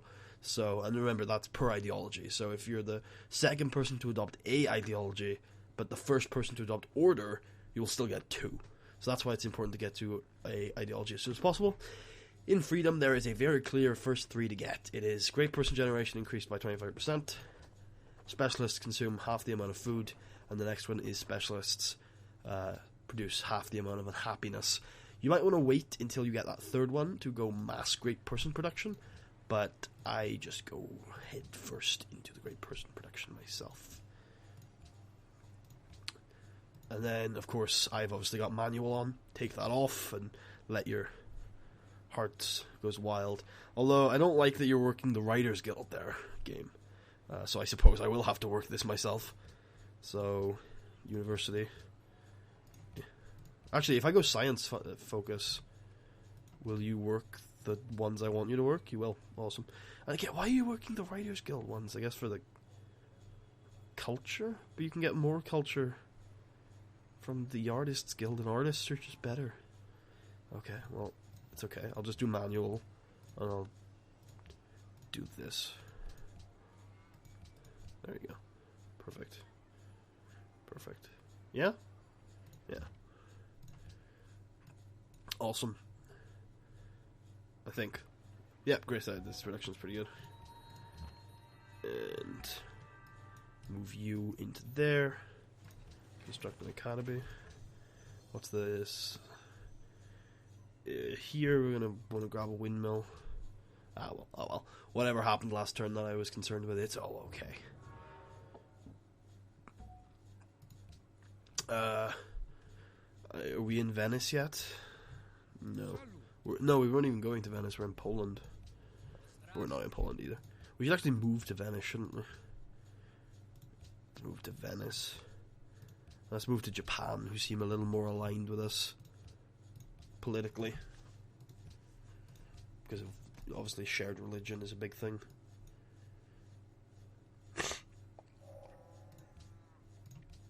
Obviously, with that Grand Temple, let's take a look at a city that's right in the thick of our religion. Akkad. 134 pressure. See? Just unable to convert that city, absolutely. So we're doing pretty good on the religion game. Our faith production is 71 per turn, which has left us actually with quite a surplus. There's a great artist. Now, if you are going for a tourist victory, you should always create the great works. Otherwise, I'm going to just use it to start a golden age. Which is always useful. Hello, Jack Bennett, I think, or JC Gaming anyway. Hey dude, how's it going? I don't even know what I want to do with this. I think I'm just going to purchase great engineers. I'm going to finish rationalism. Actually, no. The only exception to not finishing rationalism is to get that third social tenant from freedom, which specialists produce half the amount of unhappiness, which, as you can see, will just make our unhappiness just reduce entirely. 28 now, which is great. It's really useful. I'm glad I am correct. It's been a while since we've talked. How you doing, man? I'm just chilling, playing some Civ, trying to... A lot of people have been talking to me lately, saying that they were watching my videos to, like, learn tips and stuff, and I thought to myself, it's probably a bad idea for them to use those videos, because I was playing particularly poorly, so I decided to kind of hit it today and try and put out a good video for people to, like... Where a good game for people to look at, and it's going really well, actually. Not my best game ever, but it's probably in the upper tier. Ooh, yeah. When you get to the Eiffel Tower kind of era, you start to realize that. Oh, geez, our production has fallen massively. We can pump it up to 8 though, 89, sorry, which is pretty good. If you go default focus, it doesn't really... Science focus drops it to 36, though. Because I suppose it's not working the heavy production tiles. That's really nasty, actually. I'm going to pump it all the way up to 89. Just so we can sort through these wonders. And we've also just generated a great scientist. And we're not, like, in mass great scientist generation times. So it's okay. We don't have to be... really on the ball when it comes to great scientist generation here. Also, if you're going for tourism victory, I'll mention this, because this is hopefully going to be a series I point to, or a video I point to for people to kind of learn the ropes with Civ. And so I want to cover everything. If you're going for a tourism victory and you've just hit archaeology, you want to mass produce archaeologists. You want to send an archaeologist to every antiquity site, which looks like this, on the map. You want to send one to every single one, and you want to steal those artifacts, because they're very important. You can do it in other people's territory. What I recommend is you build a monument first, because it makes them happier. They're like, oh yeah, you're a good guy, you built a monument for us. And then grab the next artifact. And they're like, hey, what you doing? But it kind of offsets. Also, I should probably mention, since I know this is a bit of an early game tip that I'm mentioning here in turn 167, but I want to mention it and I forgot it, is if you click this button down here, I recommend turning these on. Resource icons, if you see, those are really useful for finding all the resources. So useful. I like yield icons, some people don't. It means you can look at where the good tiles are. Good tiles are food and production mainly. And trade routes, I think I just leave on for whatever. I also like the hex grid. I think it's useful for me, but the game does look a little prettier without it. I'll admit that. It looks a little prettier without all these on, actually. These are very kind of obtrusive, but I like them. They're useful for like strategy and stuff. Although I guess you can... I guess I can eventually turn them off, because I just get used to what's good and what's bad. And the game does look so much prettier without them. The game is rather pretty. I do like the way cities look with a lot of wonders in them. And the farms are quite interesting. Quite well designed. I like how harbors kind of actually become harbors on the map too. You'll see that this city doesn't have a harbor, so it doesn't really have a proper entrance point to the sea. But if you look at Venice, probably has one. Venice, why haven't you built a harbor yet? Was Vatican City built? Yeah, there you go. You see, Vatican City actually has a harbor. So yeah, I'll probably eventually try and phase those out because it looks prettier for videos. But I absolutely recommend them for new players. And I'm like not a new player. I've been playing for hundreds of hours and I still use them. So I recommend them for everyone.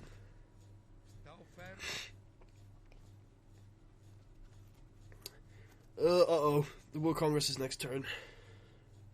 I don't think we're going to pass sciences funding. Darn. Well, we are going to try, darn it. Casimir is producing the Red Fort. That's sad. I would like to produce that myself.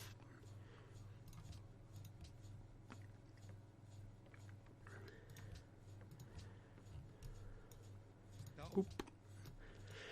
Come on. Pass it for us. Pass it. Damn it, it failed. Oh no, it passed. Yes. Sciences funding passed. Which is plus 33% generation of great merchants, great scientists, and great engineers, but minus 33% production of great artists, musicians, and writers. So, generally, the more useful ones are being produced more now, aside from merchants, which are almost entirely useless. Let's go for world ideology. Freedom, which nobody will care about because nobody else has an ideology yet. Awesome. And let's head into Venice and get them to vote for the old ideology. Let's head over to Japan. Get them to vote for the old ideology. Oh, by the way, I should mention something. I'll do it when I head into the third guys I'm going to, which is Warsaw. Whenever you offer a trade deal with the AI and they offer strategic resources, they will accept the deal if you take all of the... Well, usually accept the deal if you take the strategic resources out. So, it's always a good thing to do, since strategic resources, generally not good things to give away, since they can be used for warfare and all that. Also, caravans are really useful, and you should totally produce them way more than I have in this game. So, yeah, if you can get your caravans out early, they're extremely useful. Yes, yeah. Whoa, really? Did you just adopt an ideology, or are you just pissed because you think it's a little iffy? Oh, well. Whatever. So you're going for Sistine Chapel, then Zoo, and then we're going to produce some caravans, I think, unless we do that elsewhere. Yeah, we'll wait. We'll wait and see what happens. We might one-turn Sistine, or is there other things we can one-turn? Globe Theatre, Broadway, Circus Maximus. There's not really much to one-turn right now. Okay. Yeah, caravans are really useful. It's one of the reasons why my cities are so small. I could totally have built bigger cities. In fact, it's one of the... I'm actually kind of disappointed I didn't do it now, because it would have really added to this game. But you can use caravans to send trade routes back and forward between your cities and give you massive food bonuses. They're much better on sea, but they're also pretty good on land.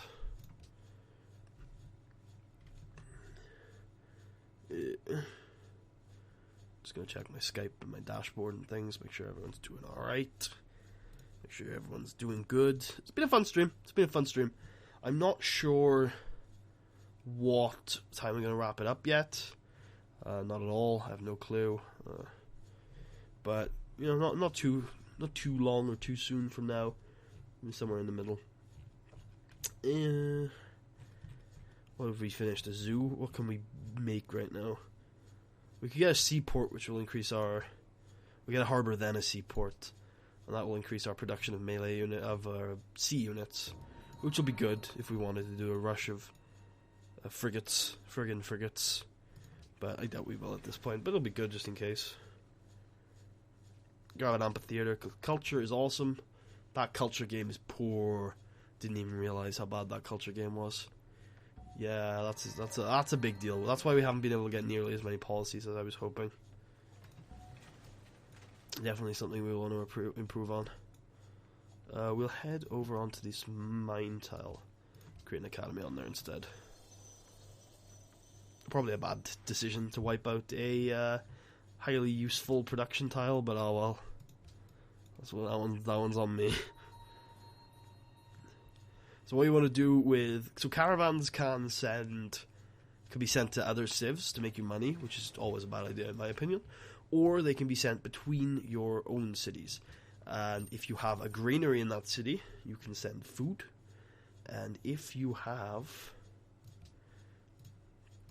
a workshop in that city, you can send production. Production is useful, it's something I used to use. But I've discovered in the long term, in my was that King Solomon's Mines? No, it's El Dorado. My bad. I've discovered in the long term the best thing to do is send food trade notes because they just trade routes because they just food is just one of the biggest resources you can possibly have in the game. It just benefits you more in the long term if you've got it.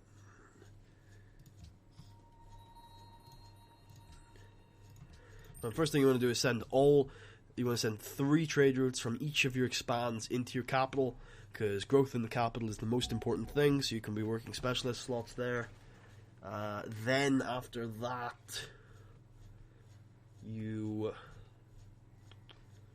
want to send growth trade routes from your capital to all of your expands. And then after that, you do actually want to be sending money trade routes. This changes a little bit if you are going for tourism victory, because trade routes to other civs increase your tourism output to those civs. And so, if you are going for a tourism victory, you can ignore what I've just said and immediately try and get a trade route with every civ on the map. Learning. Also, if you've got a coastal city, something I haven't mentioned yet, lighthouses, harbours, and seaports improve the yield from everything, basically, but importantly, sea resources. And so it's always good to get them. I'll show you now. The seaport, I think it's 1 production, 1 gold from sea resources, so you'll see that in a second.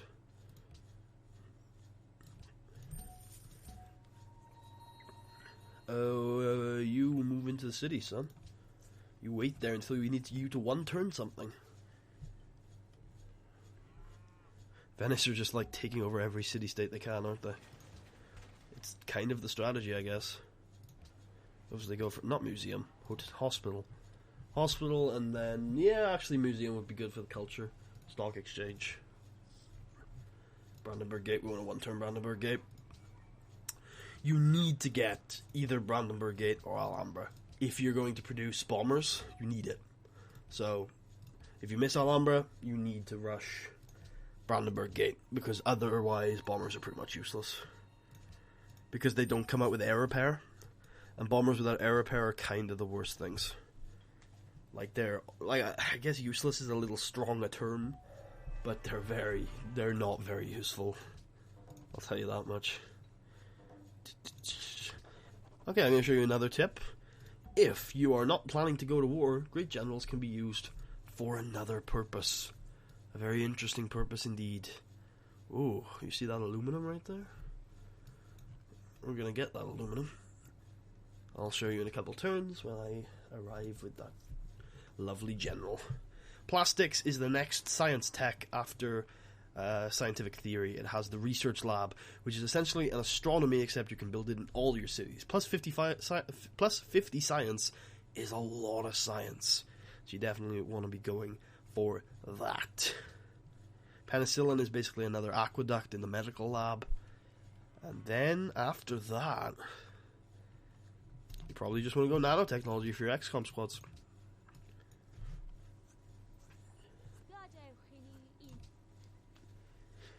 There you go. Yep, that's all. Like, if you're going for my science domination victory that I talked about earlier, that's what you want to go for. Oh, we got coal now. Coal. Yep. Well, we're gonna add in some. That in a factory. We only have 3 coal, so we're gonna produce it in. Actually, this city needs a bit of production help. As you can see, it's one of the worst producing cities on the map. In my empire. Oh, look, a lancer. I think that came from a city-state. Military city-states you're allied with can sometimes gift you units. Or friends with. Yeah, friends with or higher.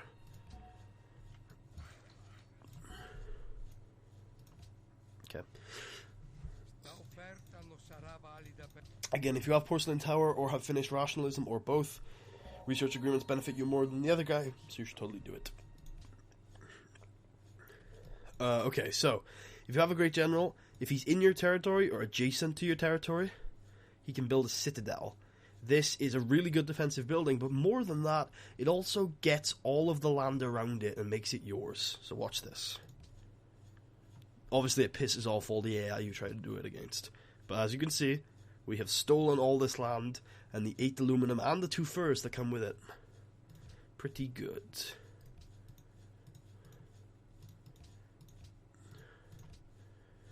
One thing you have to worry about with ideology is once everyone has got an ideology, you start to have ideological pressure.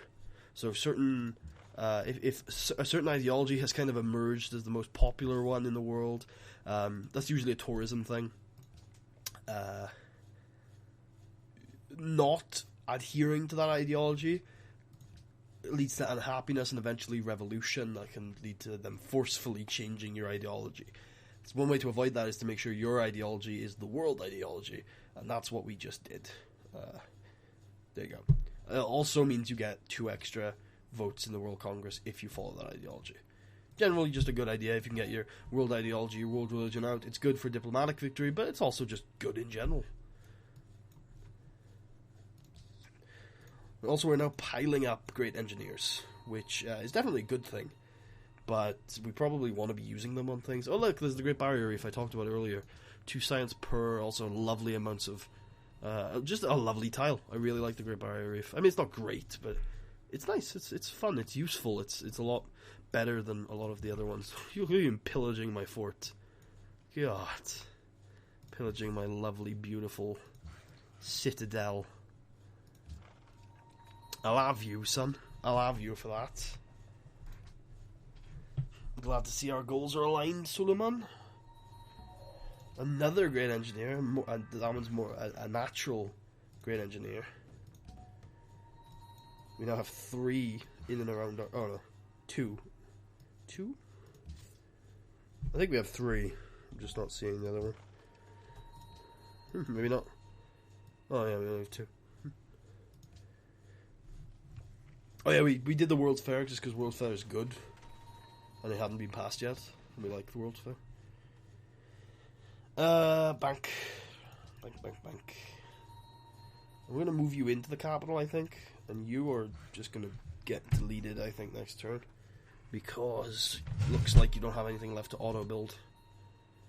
And if you don't have anything left to auto-build, then I'm afraid you're pretty much useless, son.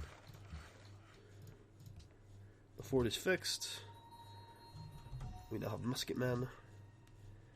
Yes, let's work together. Let's get a research agreement. Let's become friends.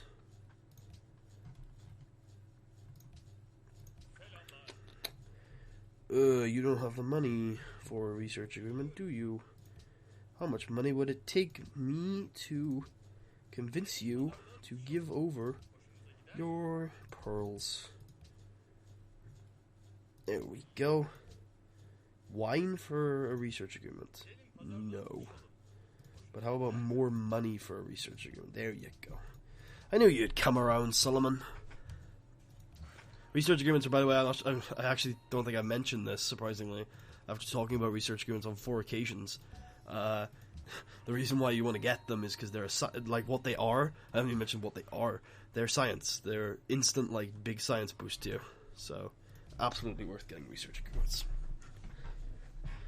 Never declare war when the AI asks you to, because if you wanted to declare war, you would do it yourself, basically.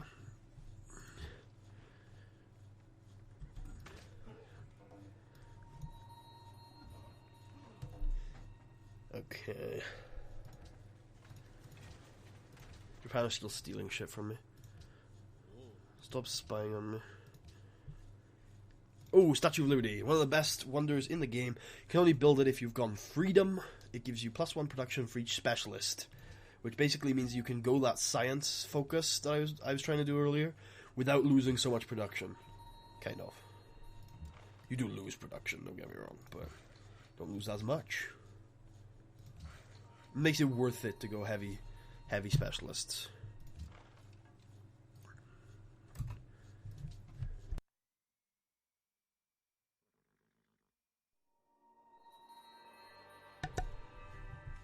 Okay, I got Statue of Liberty, which is good. That's what we want. I think it also gives us a free policy. Yeah.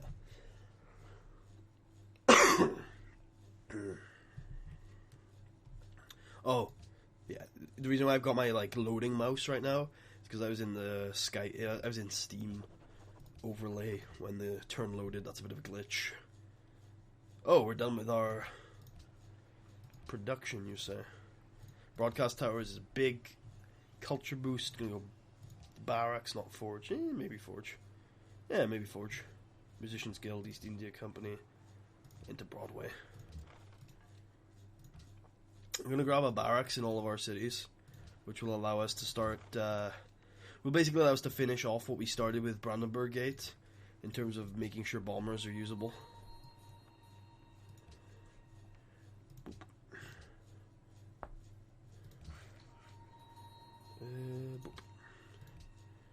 There you go. Open borders, my friend? Absolutely. And I can see, by the way, that Shinto, the world religion of Shinto, is trying to be repealed.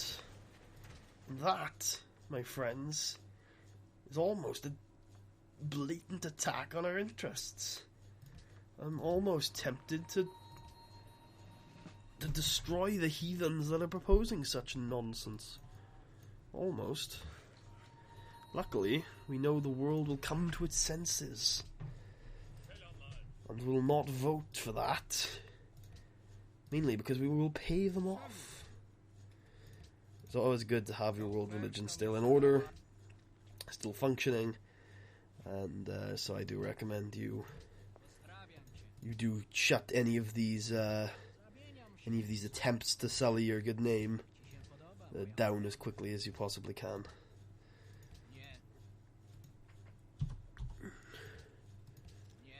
There we go. I don't know if 4 votes is going to be enough. Who are the other? We got Japan. Have we got Japan? Yeah, I think we have Japan. Japan are a nice, friendly Shinto nation, so I think they will join me in voting that down. I think someone left the oven on, so I'm gonna be right back. 1 second.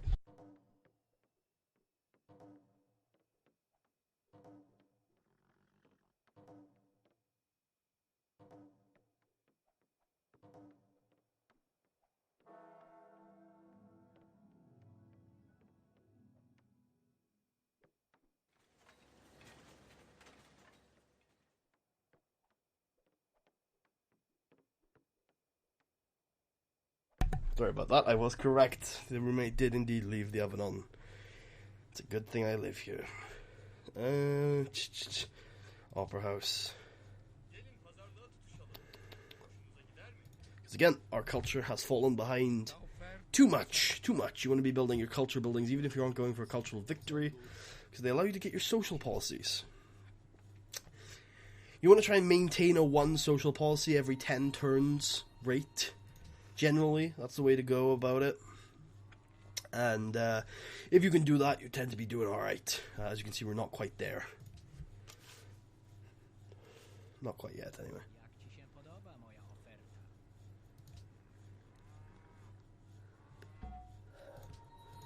Okay, we got a great scientist, first of all.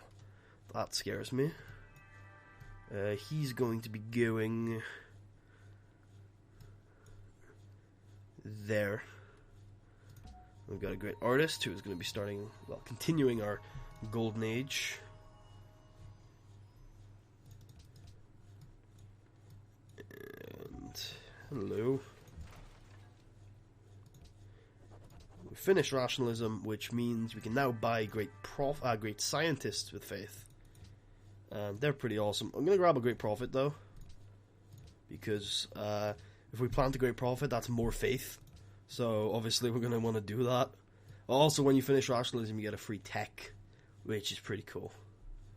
Which is pretty cool indeed. Is there any techs that take us towards our goal? Yes, they both do, actually. Which one's better for me, then? Oh, I don't know. None of them are that good, actually. I guess I'll go this direction. Gets me to battleships faster.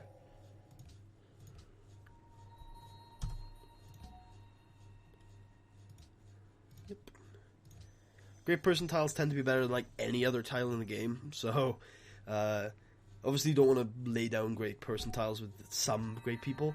Like engineers and merchants, they're not ones you really want to be laying down tiles with. Great writers can give culture, by the way, which is always good. But if scientists, you always want to plant, and prophets, you usually want to plant. So if you've got the option of those two, you pretty much are okay with planting them wherever, as long as they're not amazing tiles or anything.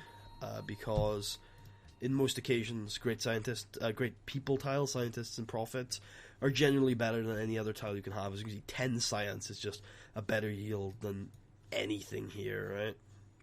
Same with 6 faith, maybe not. Depends on the situation. If you can finish piety, if you manage to finish piety, then they turn into +6 faith, +3 culture, which is pretty good. Also +3 gold. So, you know, if you can finish piety, they turn into really good tiles, but sadly you rarely get the time to finish piety. Also, after we finish the research labs, we want to be getting workboats, because we've now got oil, which is a good tile. Also, here we want to be getting that hermitage, which is extra 50% culture generation in the city. We need research labs, though. Jesus, we need research labs. And then we also, we shouldn't be production focusing anymore, because as you can see, we can maintain well over 100 production even while working our tiles, working our great people tiles, which is what we should be focusing on. Great scientist. Hopefully never generate a great merchant. That would be good. And then we might want to consider start using discover technology with scientists. I tend to wait till I get to about 1,000 science, which sadly we didn't reach by turn 200 because we didn't get our research labs out. Which means I'm probably going to end up planting this one. 1, 2, 3. Yep, I'm going to plant it there. Reason why we start discovering technology is because you want to be getting to things like XCOM squads as soon as possible, and sometimes you won't get the long-term benefit out of this plus science, and you'd be better off getting the short-term benefit of the plus whatever 1,000 science. I'm hoping that the World Fair gets passed without my consent, because I'd like the World's Fair. I think it'd be cool. I don't think we really have the cities available for the production of it right now, but I'd still like to do it, and the extra culture would be just dandy. Good stuff. A great day at the office for us. What can we do now? We have had a wonderful time here in the World's Fair, that's for sure.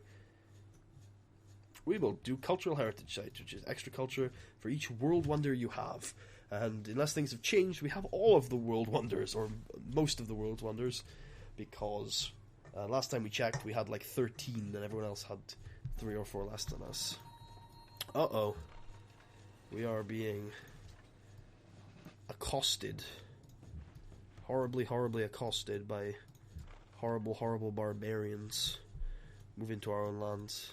Actually, move into the Citadel for some additional defense. Alright, you finished your research lab. Get working on that World's Fair. I might have mentioned this already, but the World's Fair, if you win the World's Fair, you get double culture. For 20 turns, but double culture. That's huge. And a free social policy if you contribute 200 hammers, which 200 hammers, to put it in retrospect, is 2 turns in Babylon. 2 turns. So, yeah, definitely worth going for that. Definitely worth going for that. More great scientists. What a wonderful, wonderful thing. Move the prophet out there. Where's the great scientist? We can plant him in another city. It's best to plant scientists in the capital. It's best to plant everything in the capital because you'll have your percentage buildings in the capital. But if the capital starts to get a bit crowded with great person improvements, it is okay to plant elsewhere. You want to start investing definitely into as many of these as possible, but for freedom in particular, if you're not going for a tourism victory, then these are okay as long as you've got your happiness. I'm going to be finishing off what is the traditional way to fill out any ideology is to do 3, 2, and then 1, because these tend to be the best ones, and you want to get at least one of them. But because I'm not going for a cultural victory, I'm just going to finish off piety, because I don't think any of the level 3 tenants for this is going to be that useful to me. I'm trying to think what they are. I can only remember the tourism ones, so. But I'm gonna go down the middle here so we can get a Reformation belief, and then grab this for the output, and then this will be pretty good as well. I'm going to switch this to Great Scientist purchasing.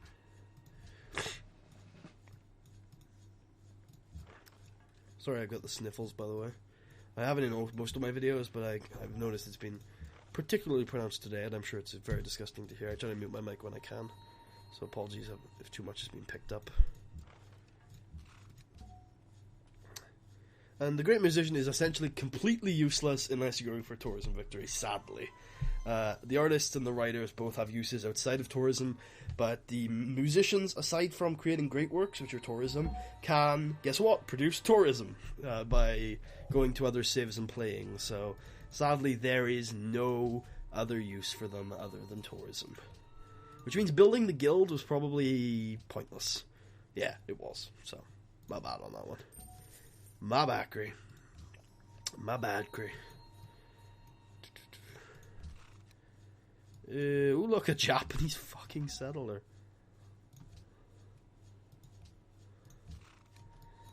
Of course, Japan are still, I think, deeply distrustful of us.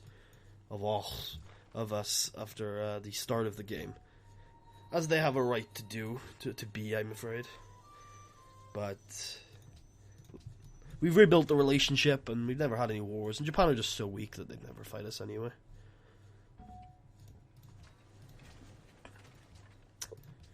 We will remain host, which is good, which means we can continue controlling the World's Congress.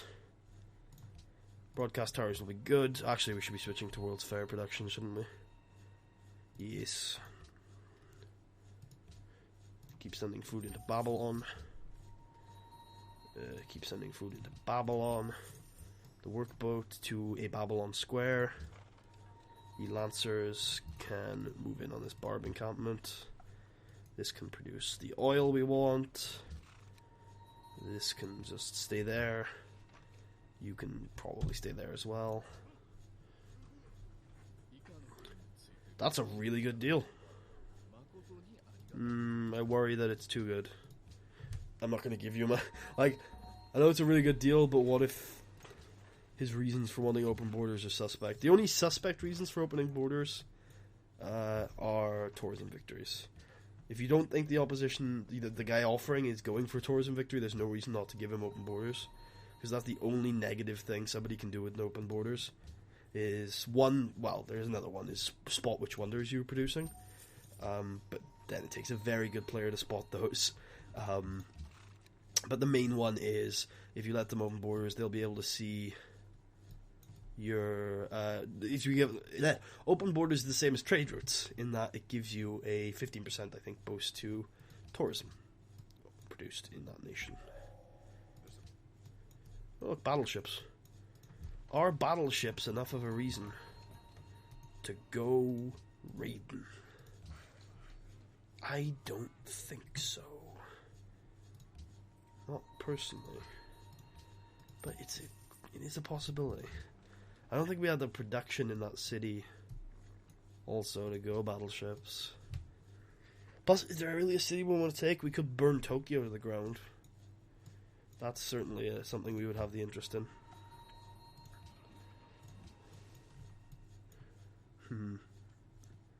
I'm not sure.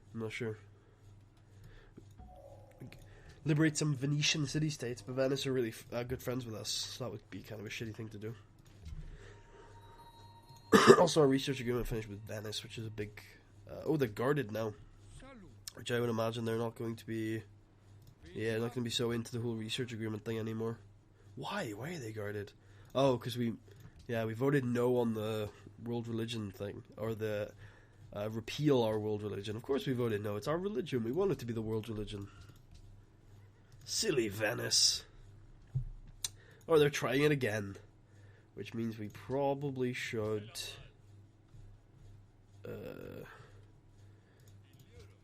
we should probably get in everybody's... ask everyone to vote nay on it. I will give you the silver. Oh, fine, whatever. I've got enough happiness that I don't really care anymore.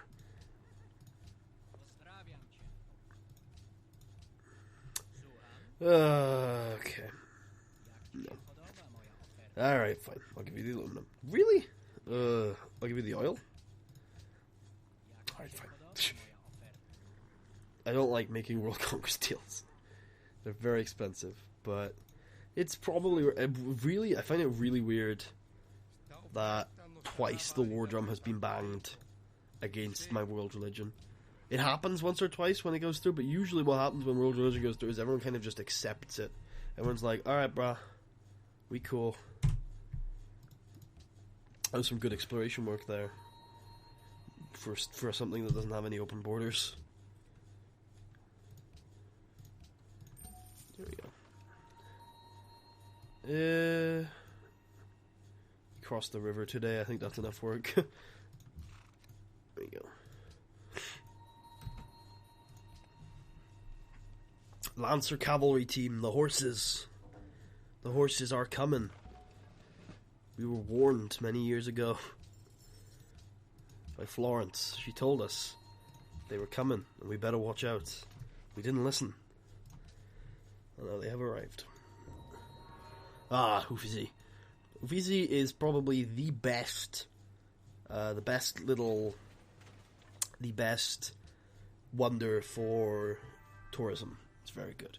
We're actually going to build an archaeologist, I'm going to tell you why.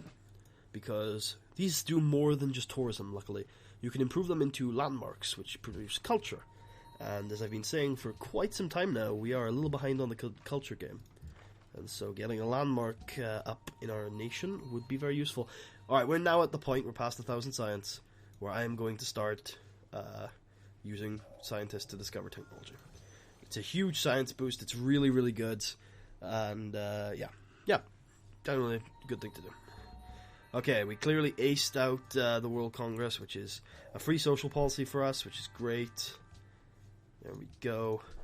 As well as extra culture for a while, and as you can see, we're right on the verge of a new social policy. We're going to write a political treatise, which gives us 1,000 extra culture. We're going to spend that on theocracy, which will give us a good gold bonus, which is great. Also increase the gold of our holy sites, 4 extra gold per holy site now, which is really useful. Also, we now have a Reformation belief. The best one here is Jesuit education. What that lets you do is purchase public schools, universities, and research labs with faith. So it adds science buildings to your faith buildings. Oh, it's so good. Really, really good. The second best one is usually to the glory of God. That's usually for liberty, because it allows you to purchase any great person, which means that you can purchase engineers without finishing tradition, and you can purchase scientists without finishing rationalism. We've already finished rationalism and tradition, so we don't really need that. anymore. Other than that, these all look pretty shit. I gotta be honest. So this seems to like help keep our religion alive a little longer, and since we're kind of okay with like not having a particularly good one there, I think that's okay. I'm gonna grab a medical lab. We still don't have a barracks in Akkad. Okay. Get armory, get a castle, get a stoneworks. Look at the army of missionaries on our way. We're going to get a museum, broadcast tower, because we're going to try and really milk this double culture for a while. And here we're going to get a barracks in... Oh, okay. Gonna get a museum. Gonna get a barracks. Gonna discover technology next turn when he's available. You're gonna go to that cultural site. You're gonna head over here. You're gonna head over here. You're gonna head into the borders. I'm really surprised. What the reason? You may have noticed, if you played Civ at any point, that barbarians kind of disappear at some point in the game. The reason for that is barbarians cannot spawn where you have vision, or camps cannot spawn where you have vision. What usually happens is pretty much every piece of land in the game has been settled by this point. But on this occasion, it's not true. Nobody's settling this desert, mainly because Petra is no longer available. Petra is a huge wonder that helps you get production and food in a desert. It only goes to one person, or it usually goes to a capital city. So nobody really wants to settle in the Middle East with some oil or any of that shit. So nobody has. Also up here, nobody's settled. There's a lot of unsettled land on this world for some reason. Oh, the Ottomans just trying to wipe out Venice. Good job for you, Ottomans. Yeah, we're going to try and get a broadcast tower now. We're going to discover some tech with that scientist. How close are we to XCOM squads? XCOM squads will signal the end of the game, essentially. We've got 5 more techs to go. Alright. So yes, this will be a rather quick game. Although it's not a magnificently quick game. I'll remind people, just in case you're like, why do my stats and stuff not look like yours at this stage of the game? I am playing on quick speed.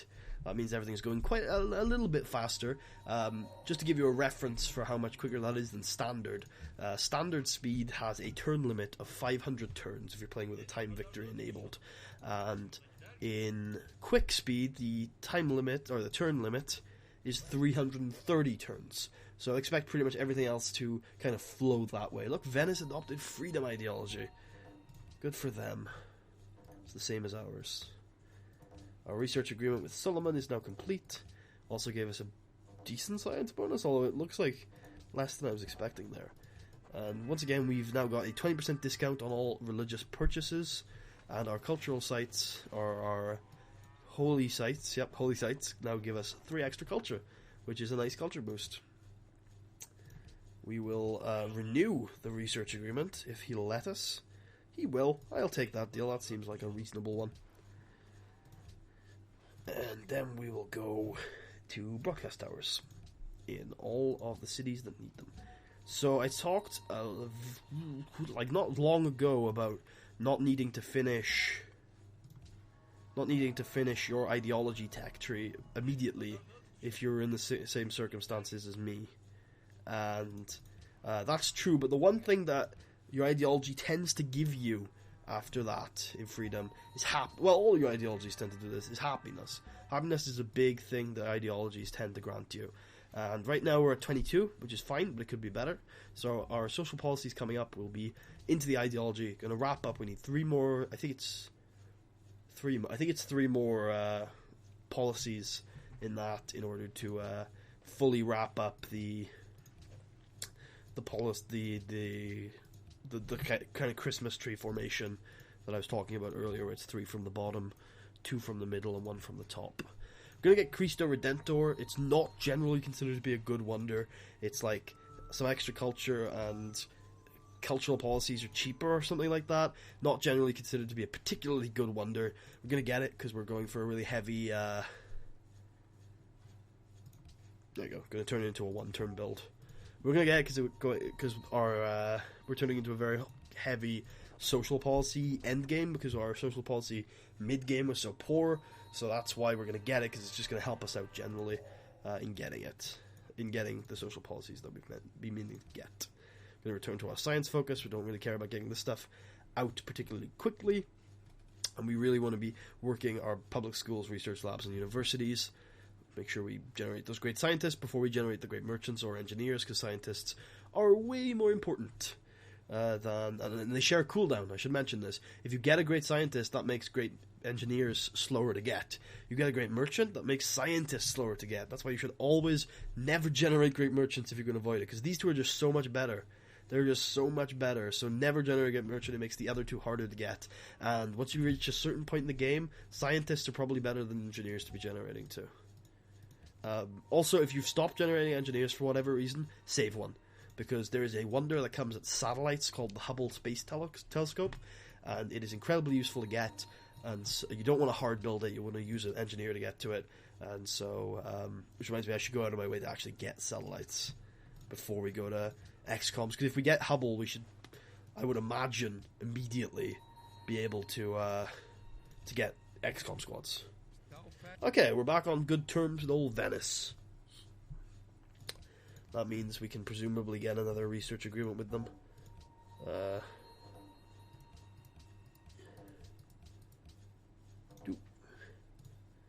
Okay, we can adopt a policy.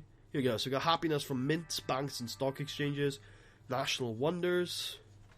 Yeah, I think we're going to get it from the mints, banks, and stock exchanges, because we have quite a few of those. That wasn't a particularly powerful one. Here's a good wonder. You can only build it in a mountain city, but it gives it turns your castles, which are level 2 defense buildings, into happiness buildings and culture buildings. So it's a reasonable wonder to get. I think I'm going to skip out on it this time, actually. I'm going to go for a Apollo program in this city, which is the way to a science victory. Just going to have a backup on that one. God, my sinuses have just inflamed and filled up. Sorry, that sounds disgusting. Since we started this recording. It always happens to me. Talking just never does anything good to my sinus areas. They're like, we don't like to talk. Stop using us. And doing it for probably nigh on 4 hours now is probably not a good thing. It's good though. Like, it's not one thing that I kind of theorized while playing Civ over the last couple of months is, you know, I think so much about the game, and I think out loud a lot, that if I recorded this, like, it wouldn't be very stressful. Oh god, that worries me that they have 10 delegates. It wouldn't be very stressful to go and record this, because I talk so much when I play anyway. And it's right, I stay so energetic when I play this game, because I just generally... Lovely. Good day at the office there. Because, oh, look at that. I know it's doubled right now, but that's ridiculous. That's like every 3 or 4 turns we're getting a social policy. But I talk so much when I play this game anyway that it's just so easy for me to record and stream it.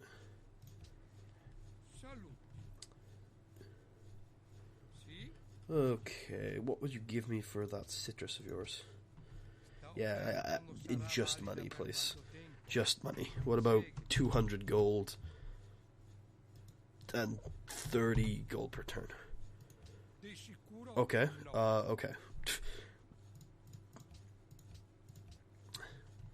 How would you feel about giving me... What would you give me for 300 gold?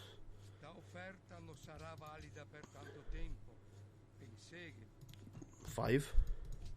Awesome.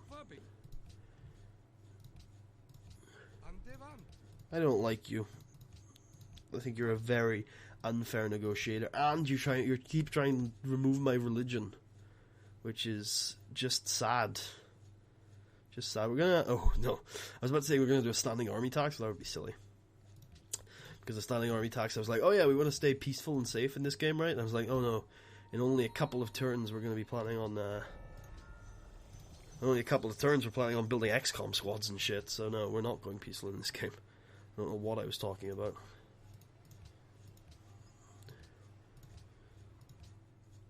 We're going to one-turn Hubble. Apparently we're not going to one-turn Hubble yet. There we go. We'll have to wait till next turn when that worker gets the fuck out of the city. Now, Hubble is an interesting wonder. It's pretty much... I don't really know what it does off by heart, but I just know it to be a very good science wonder. So... We're going to finally... Oh, we're not host anymore. That's okay. Do we want to make somebody else the host that's not Venice? Probably. Let's make Japan the host. We can pool our votes with Japan to make them the host. And the reason why I want to do that is because... Well, the thing is, we won't be... If Venice becomes the host, we will be able to propose things. Because we'll be the guy with the most delegates, or the second most delegates. But if we make Japan the host, they'll get a proposal, and so will Venice, because they have the most delegates. But Japan are Shinto, so I'd like them to be host more than the guys that aren't Shinto. +1 happiness from watermills, hospitals, and medical labs. Oh no, this is the one you want. I forgot about this. This is a really useful one. You do want to get this one quickly. It's called New Deal, which is landmarks and great person improvements produce +4 of the appropriate yield. I'm going to show you what this does. So this is probably a good view. See this? This is 5 culture, this is 6 faith, and this is 10 science. Yeah. This now becomes 9 culture, 10 faith, and 14 science. Those are ridiculous tiles. It's a very useful policy. I completely forgot about it as well. My bad on that one. Okay, you get the fuck out of my city. You get the fuck in my city. And we are 1 turning Hubble. Oh yeah, I forgot to look at what it does, but that's fine. Next turn it'll be fine. Did I just sign a declaration of friendship with Poland without knowing? That's happening to me recently where... Yeah, I feel like that's a glitch where we're like getting forced into friendship with Poland or with other IIS. Oh, that's defensive pact. I meant research agreement. Oh, defensive pacts are fine. Oh, the reason why I'm giving these people gold, by the way, I forgot to explain. The reason why I'm giving people gold is because you need about 300 to 400 gold for a research agreement. You need 301 gold right now. It changes depending on what era it is. And yeah, if I give them the gold, they can do the research agreement. It's useful to have the research agreement, so I do it. Oh yeah, wait, where's Hubble? Oh, we got Hubble. Okay, so what Hubble does... Where's Hubble? In our, like, myriad of wonders we've built. 2 free grey scientists. And 25 production when building. So, it's good for building spaceship parts, which we're not doing right now, but also 2 free grade scientists is pretty much worth the great engineer you spend doing it. So there you go. We got 3 right now. 1 was, I guess, generated somehow. And then we're a turn off of nanotechnology. So what can we build in a turn? Watermill. It's a production thing too, which is what we want right now. So next turn we're going to start building our XCOM squads, which will be our end game. Or maybe we'll wait a turn in some cities because we want that military academy out. But fuck the Apollo program at this point. Much rather be building XCOM squads. Why are XCOM squads so good? So first of all, they have a lot of attack. They're just generally a good unit. But beyond that, beyond just having a lot of attack, they have an ability. I'll show it to you. XCOM squad is, so when starting the turn in friendly territory, this squad can be dropped up to 40 tiles away. It can be just teleported. It's power dropped, but teleported 40 tiles away. Do you want to know how many tiles 40 is? 1, 2, 3, 4, 5, 6, 7, 8, 9, 10. Right? 1, 2, 3, 4, 5, 6, 7, 8, 9, 10. 1, 2, 3, 4, 5, 6, 7, 8, 9, 10. 1, 2, 3, 4, 5, 6, 7, 8, 9, 10. It can be power dropped. And also, this is any direction. So that was in the right direction. But look how close the city is this way. It's less than 40 tiles. Essentially, this unit can be power dropped to any square or any tile, any hex on the map. So basically, as long as it's in friendly territory at the start of the turn. So you can have, say, 6 units, 6 XCOM squads ready to power drop, right? Declare war. You need to get vision. You need to have vision in the area. Get vision on Warsaw. Power drop 6 of them around the city. Next turn, they all 6 attack. City's taken. I'll show you how ridiculous it is once in approximately 10 turns. when we've got enough out to basically destroy the world. But you do need vision on the cities. It's definitely a thing. So we're going to adopt this one. What are the end game policies? Influence with city-states, meh. Buy ships with spaceship parts with gold, meh. Okay, they're all not very good for what we're doing right now. So, we are going to get... I think we might go into honor, which tends to be pretty shit. But it has some later stuff like generating great generals and stuff. That might be useful for us. At this point, we shouldn't be accepting any deals from the AI because we plan on breaking everything. We are letting the world burn, essentially. Kyoto will be the first target. We're just targeting capitals because it's faster that way. Then Istanbul, I think.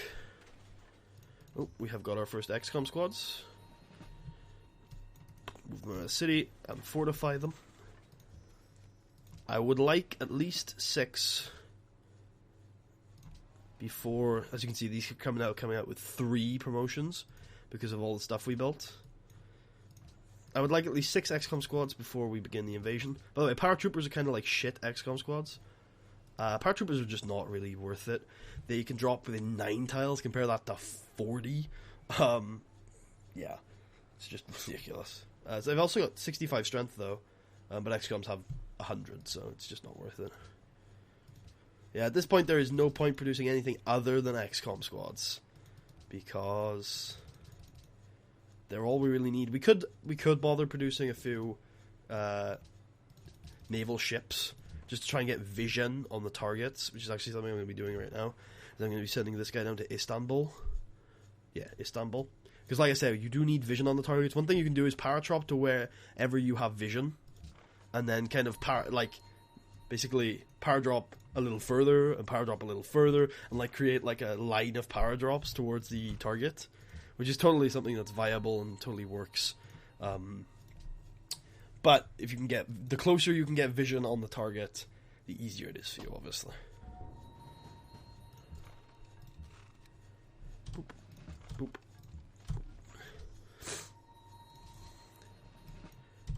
You want to have a mix. So this goes for any rush. This is our first rush in the game because we were going for a science domination victory. But for any rush, if you're getting promotions, you should go for a mixture of cover and medic, because medic heals obviously nearby stuff.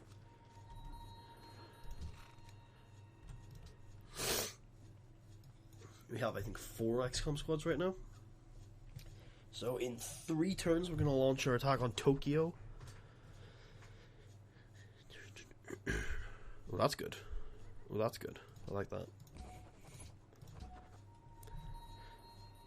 We could go get a citadel, actually. Maybe we should.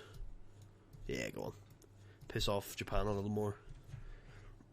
Take those furs, those hills. Make them really work for it, you know?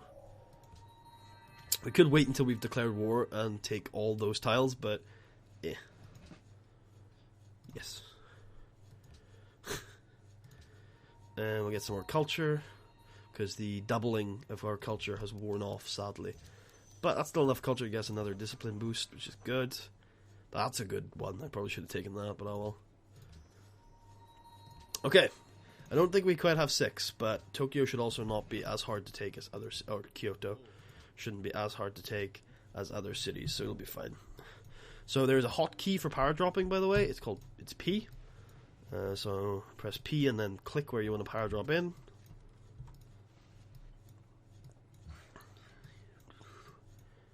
There we go. Now you can move after power dropping. You can attack, but you can move. You can also pillage, which is Shift P. Pillaging restores you health, and it also makes that tile unusable for your opponent. So it tends to be a pretty good thing to do.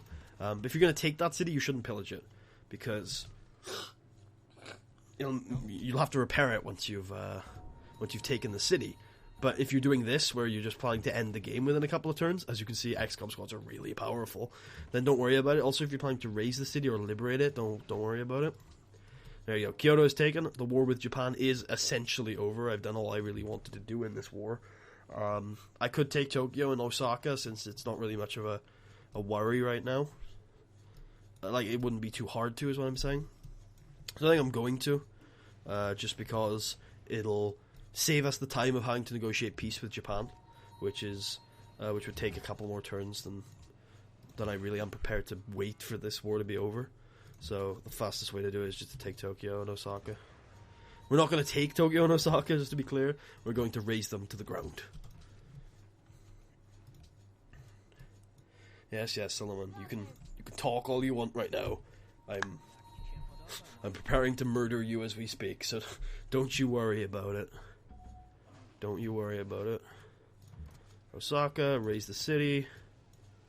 Tokyo, raise the city. Oh, Japan is still in the game. Are they? Yes, because their units are still... Oh, Satsuma. Okay. Oh, I could have power dropped directly onto the city, but I will. Doosh. Again, like, even though it is taking a turn longer than I was expecting, still quicker than having to wait for a peace deal. And in the meantime, we're training up new units.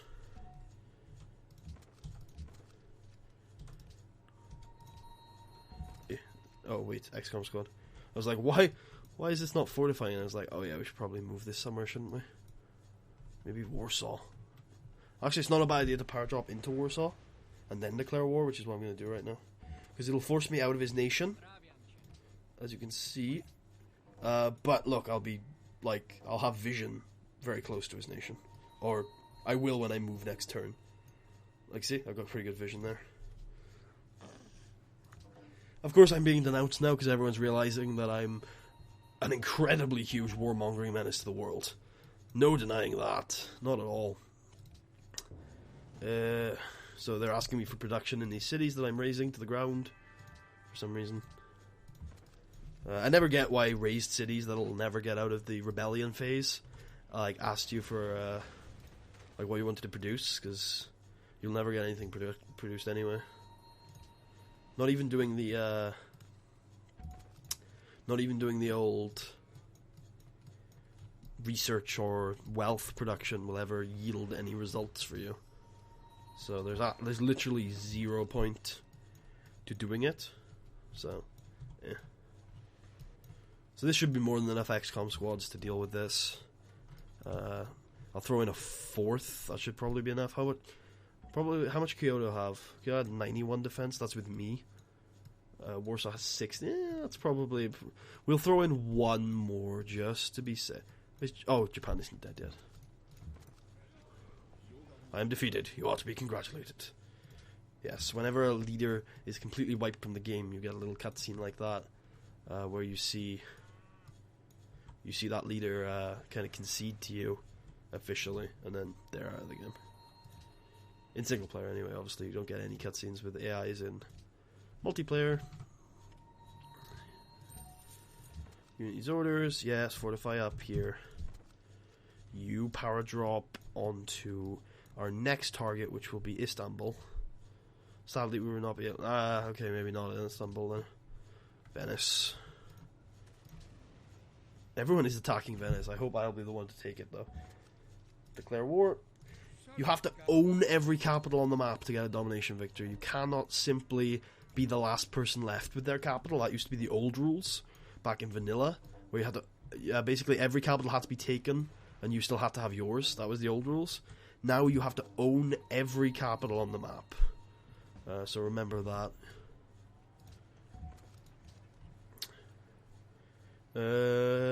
CN Tower.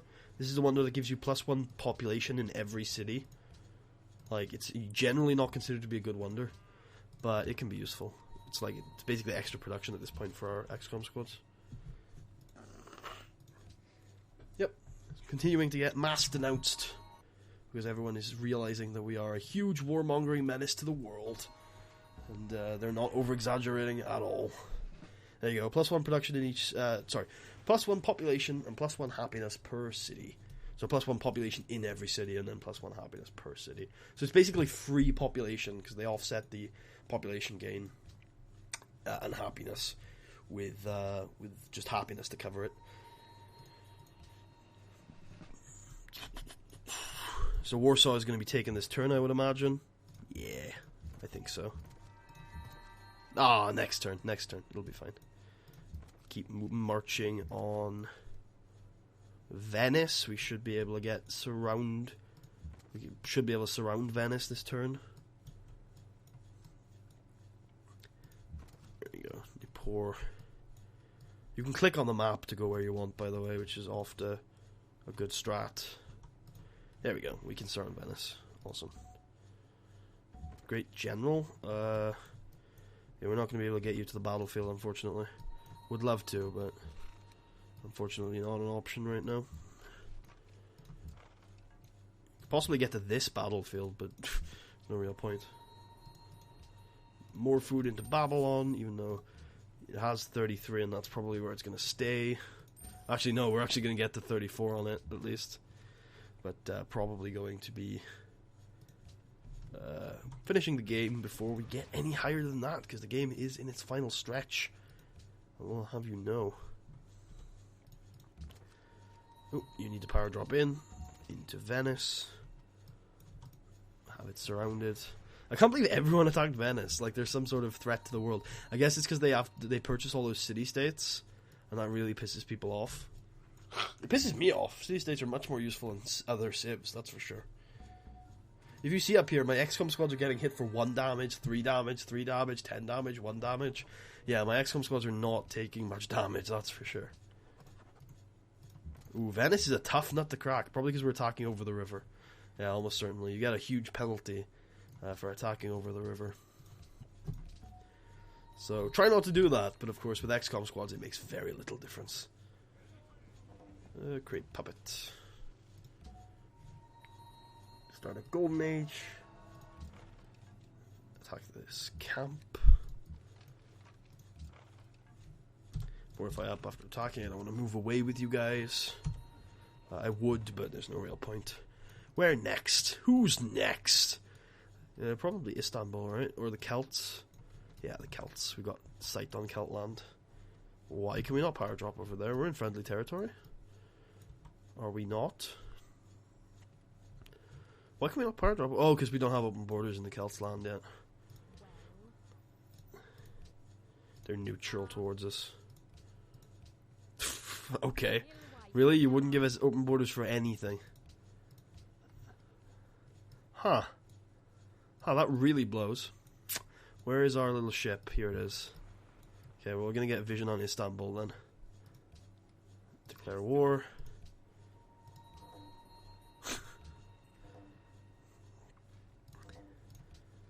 It's good because the Celts are a reasonably coastal city or coastal nation, and so or they can't power drop. They can. There we go. Istanbul, like coastal cities, are in the game generally the best, like the easiest to take because first of all you can get frigate rushes on coastal cities, which are ridiculous. And then once you get to XCOMs, you can get vision on those coastal cities to XCOM drop easier, because you can just ride in like this, and look, we're surrounding Istanbul within a turn.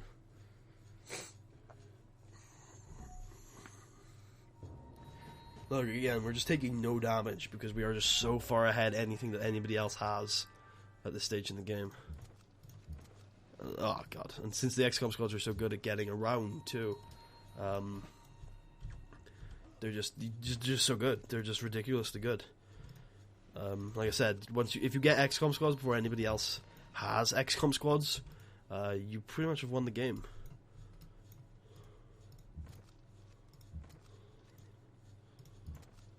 This XCOM squad is going to die, but we're going to end up taking all of the cities in the world with like 2 casualties. So, yeah, definitely the most effective way to win a domination victory. But of course, you cannot guarantee. I should put the caveat in here. I got the Great Library in this game. I was Babylon in this game. You cannot at all guarantee that you play well enough scientifically to get this kind of victory. So, yeah. Basically just... But what this video and what this entire playthrough was about wasn't like showing you exactly what to do. It was just kind of the things to think about when you play Civ, which is always how much science can I get, basically. When should I do my rushing? was when I've got a far superior unit to everyone else in the game. When should I go to war? How should I deal with barbarians? Hopefully you picked up some things from this game, because I played this game pretty well. Obviously the Great Library Rush is something you probably shouldn't do in multiplayer, but if you're in single player playing on the difficulty that I'm playing on 4 Prince difficulty, not a very high difficulty, but the medium one's the one I usually play on. If you're playing on that difficulty, then you should be able to get the Great Library. It's a really good wonder, and it's just basically the point of the Great Library is to show that science is king, and that's something you should be focusing on. Also, if you get this amphibious promotion, it actually eliminates that penalty of attacking over water.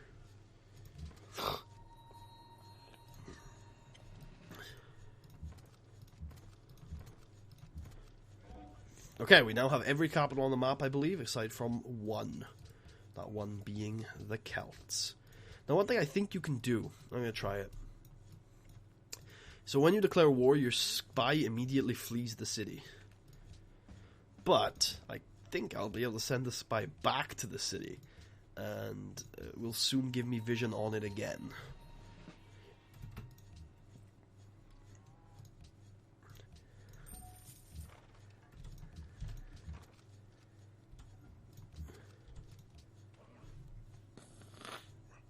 There we go. I think we have, all but Edinburgh is the final city we need. It's travelling 1 turn. I think it'll take a couple turns to set up the surveillance. And after that we should have full vision on the city again. I wonder if anybody will give us a peace treaty right now. Because we're happy not being at war with literally everybody right now. I should have taken Amphibious. It's a good promotion to take. Establishing surveillance will take 3 turns. That's very slow. The Ottomans won't do it. Venice won't do it. The Poles will. They'll give us a city for it too. Take your sugar. Oh, no discussion. No discussion. Is there anybody on this continent, anywhere on this continent that we can land right now? Sadly not. Sadly not. Not too far away, at least. Actually, one thing we could do... Yeah, let's do it. It's going to take only 2 turns to get vision on this continent in that way. So it's probably better to do it that way. Oh, there's a good scientist up there. You want to... Even though you're going for this victory, there are some things you just disregard at this point, like fuck setting up caravans again. Basically, fuck setting up production, just keep pumping out XCOM squads. But you want to keep discovering tech, because the more tech you have, the more score you have.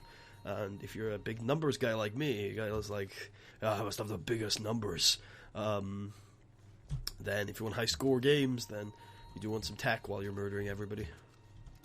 And these tend to be, I find, the highest score games, the XCOM science domination victories. The reason why I don't call it like a science victory is because there's already a science victory. But I do still think this is a very science-oriented domination victory, because we didn't play aggressively at all throughout the entire game. So that's why I'm like, yeah, it's not really a pure domination game. It's a science domination game. It's a domination game focused on the science aspects of things.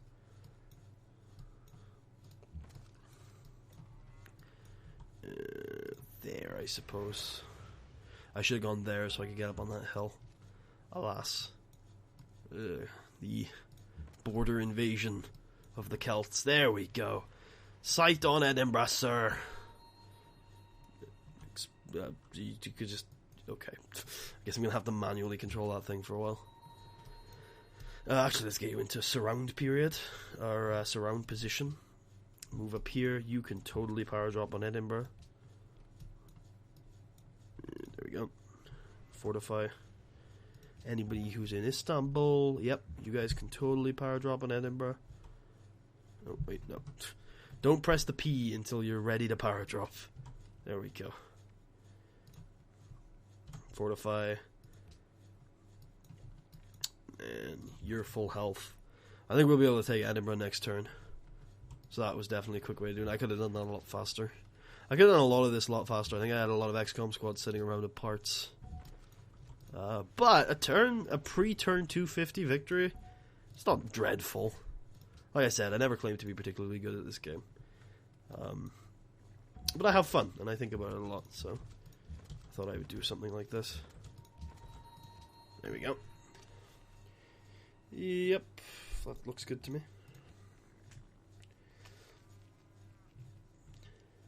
You could, if you wanted to, because you've got a lot more turns. Again, you've got till turn 330 to finish the game. You could go around taking literally every city on the map if you're a real score guy.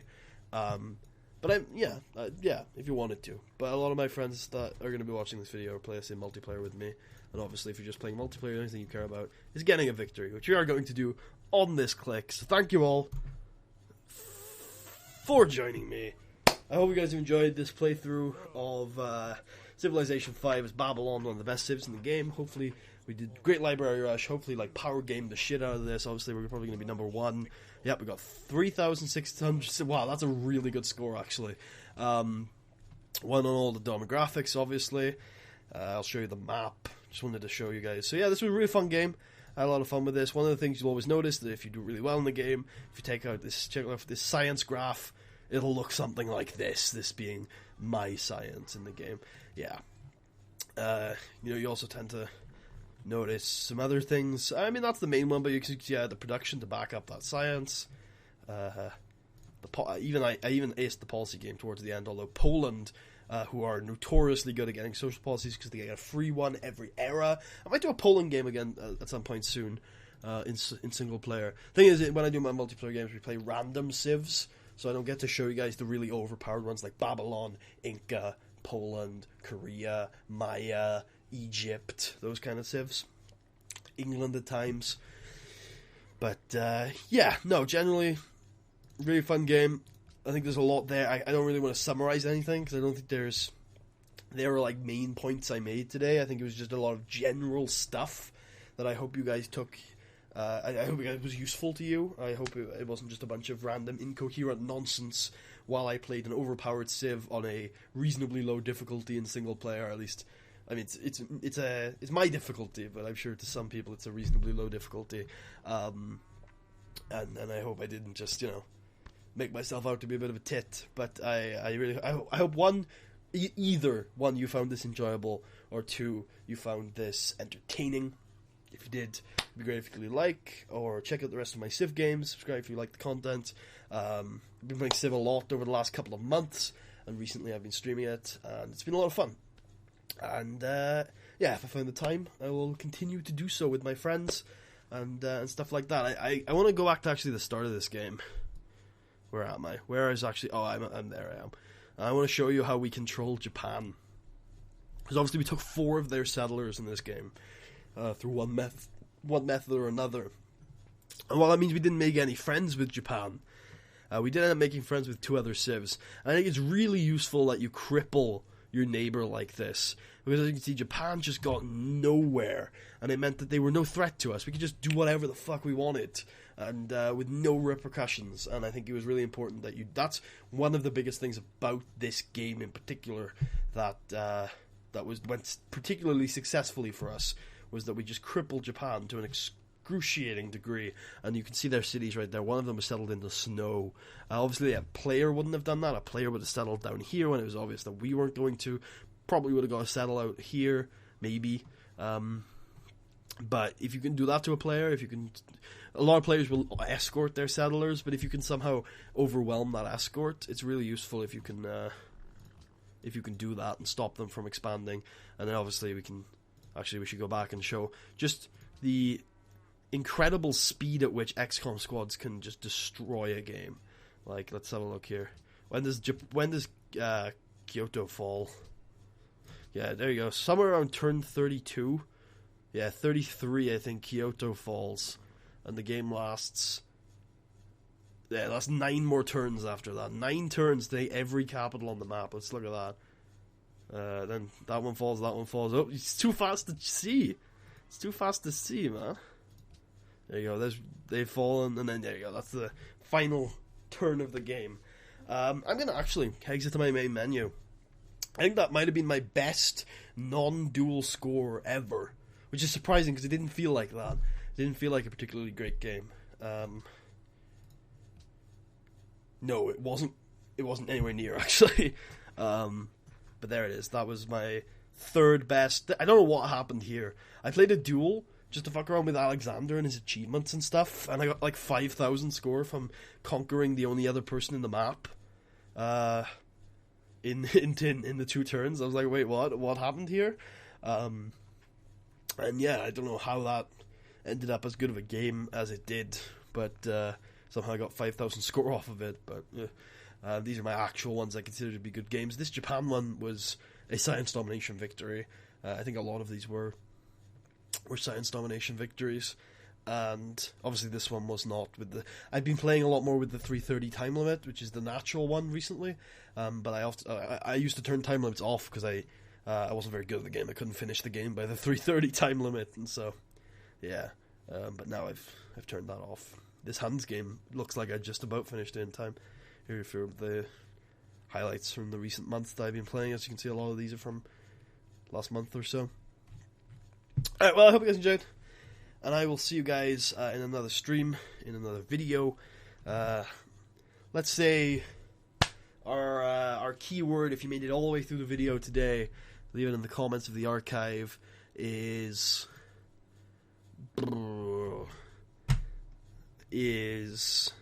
cultural victory. Cultural victory. Leave it in the comments if you made it all the way through. Thank you all for watching. I hope you guys enjoyed, and I will see you guys next time. Peace out.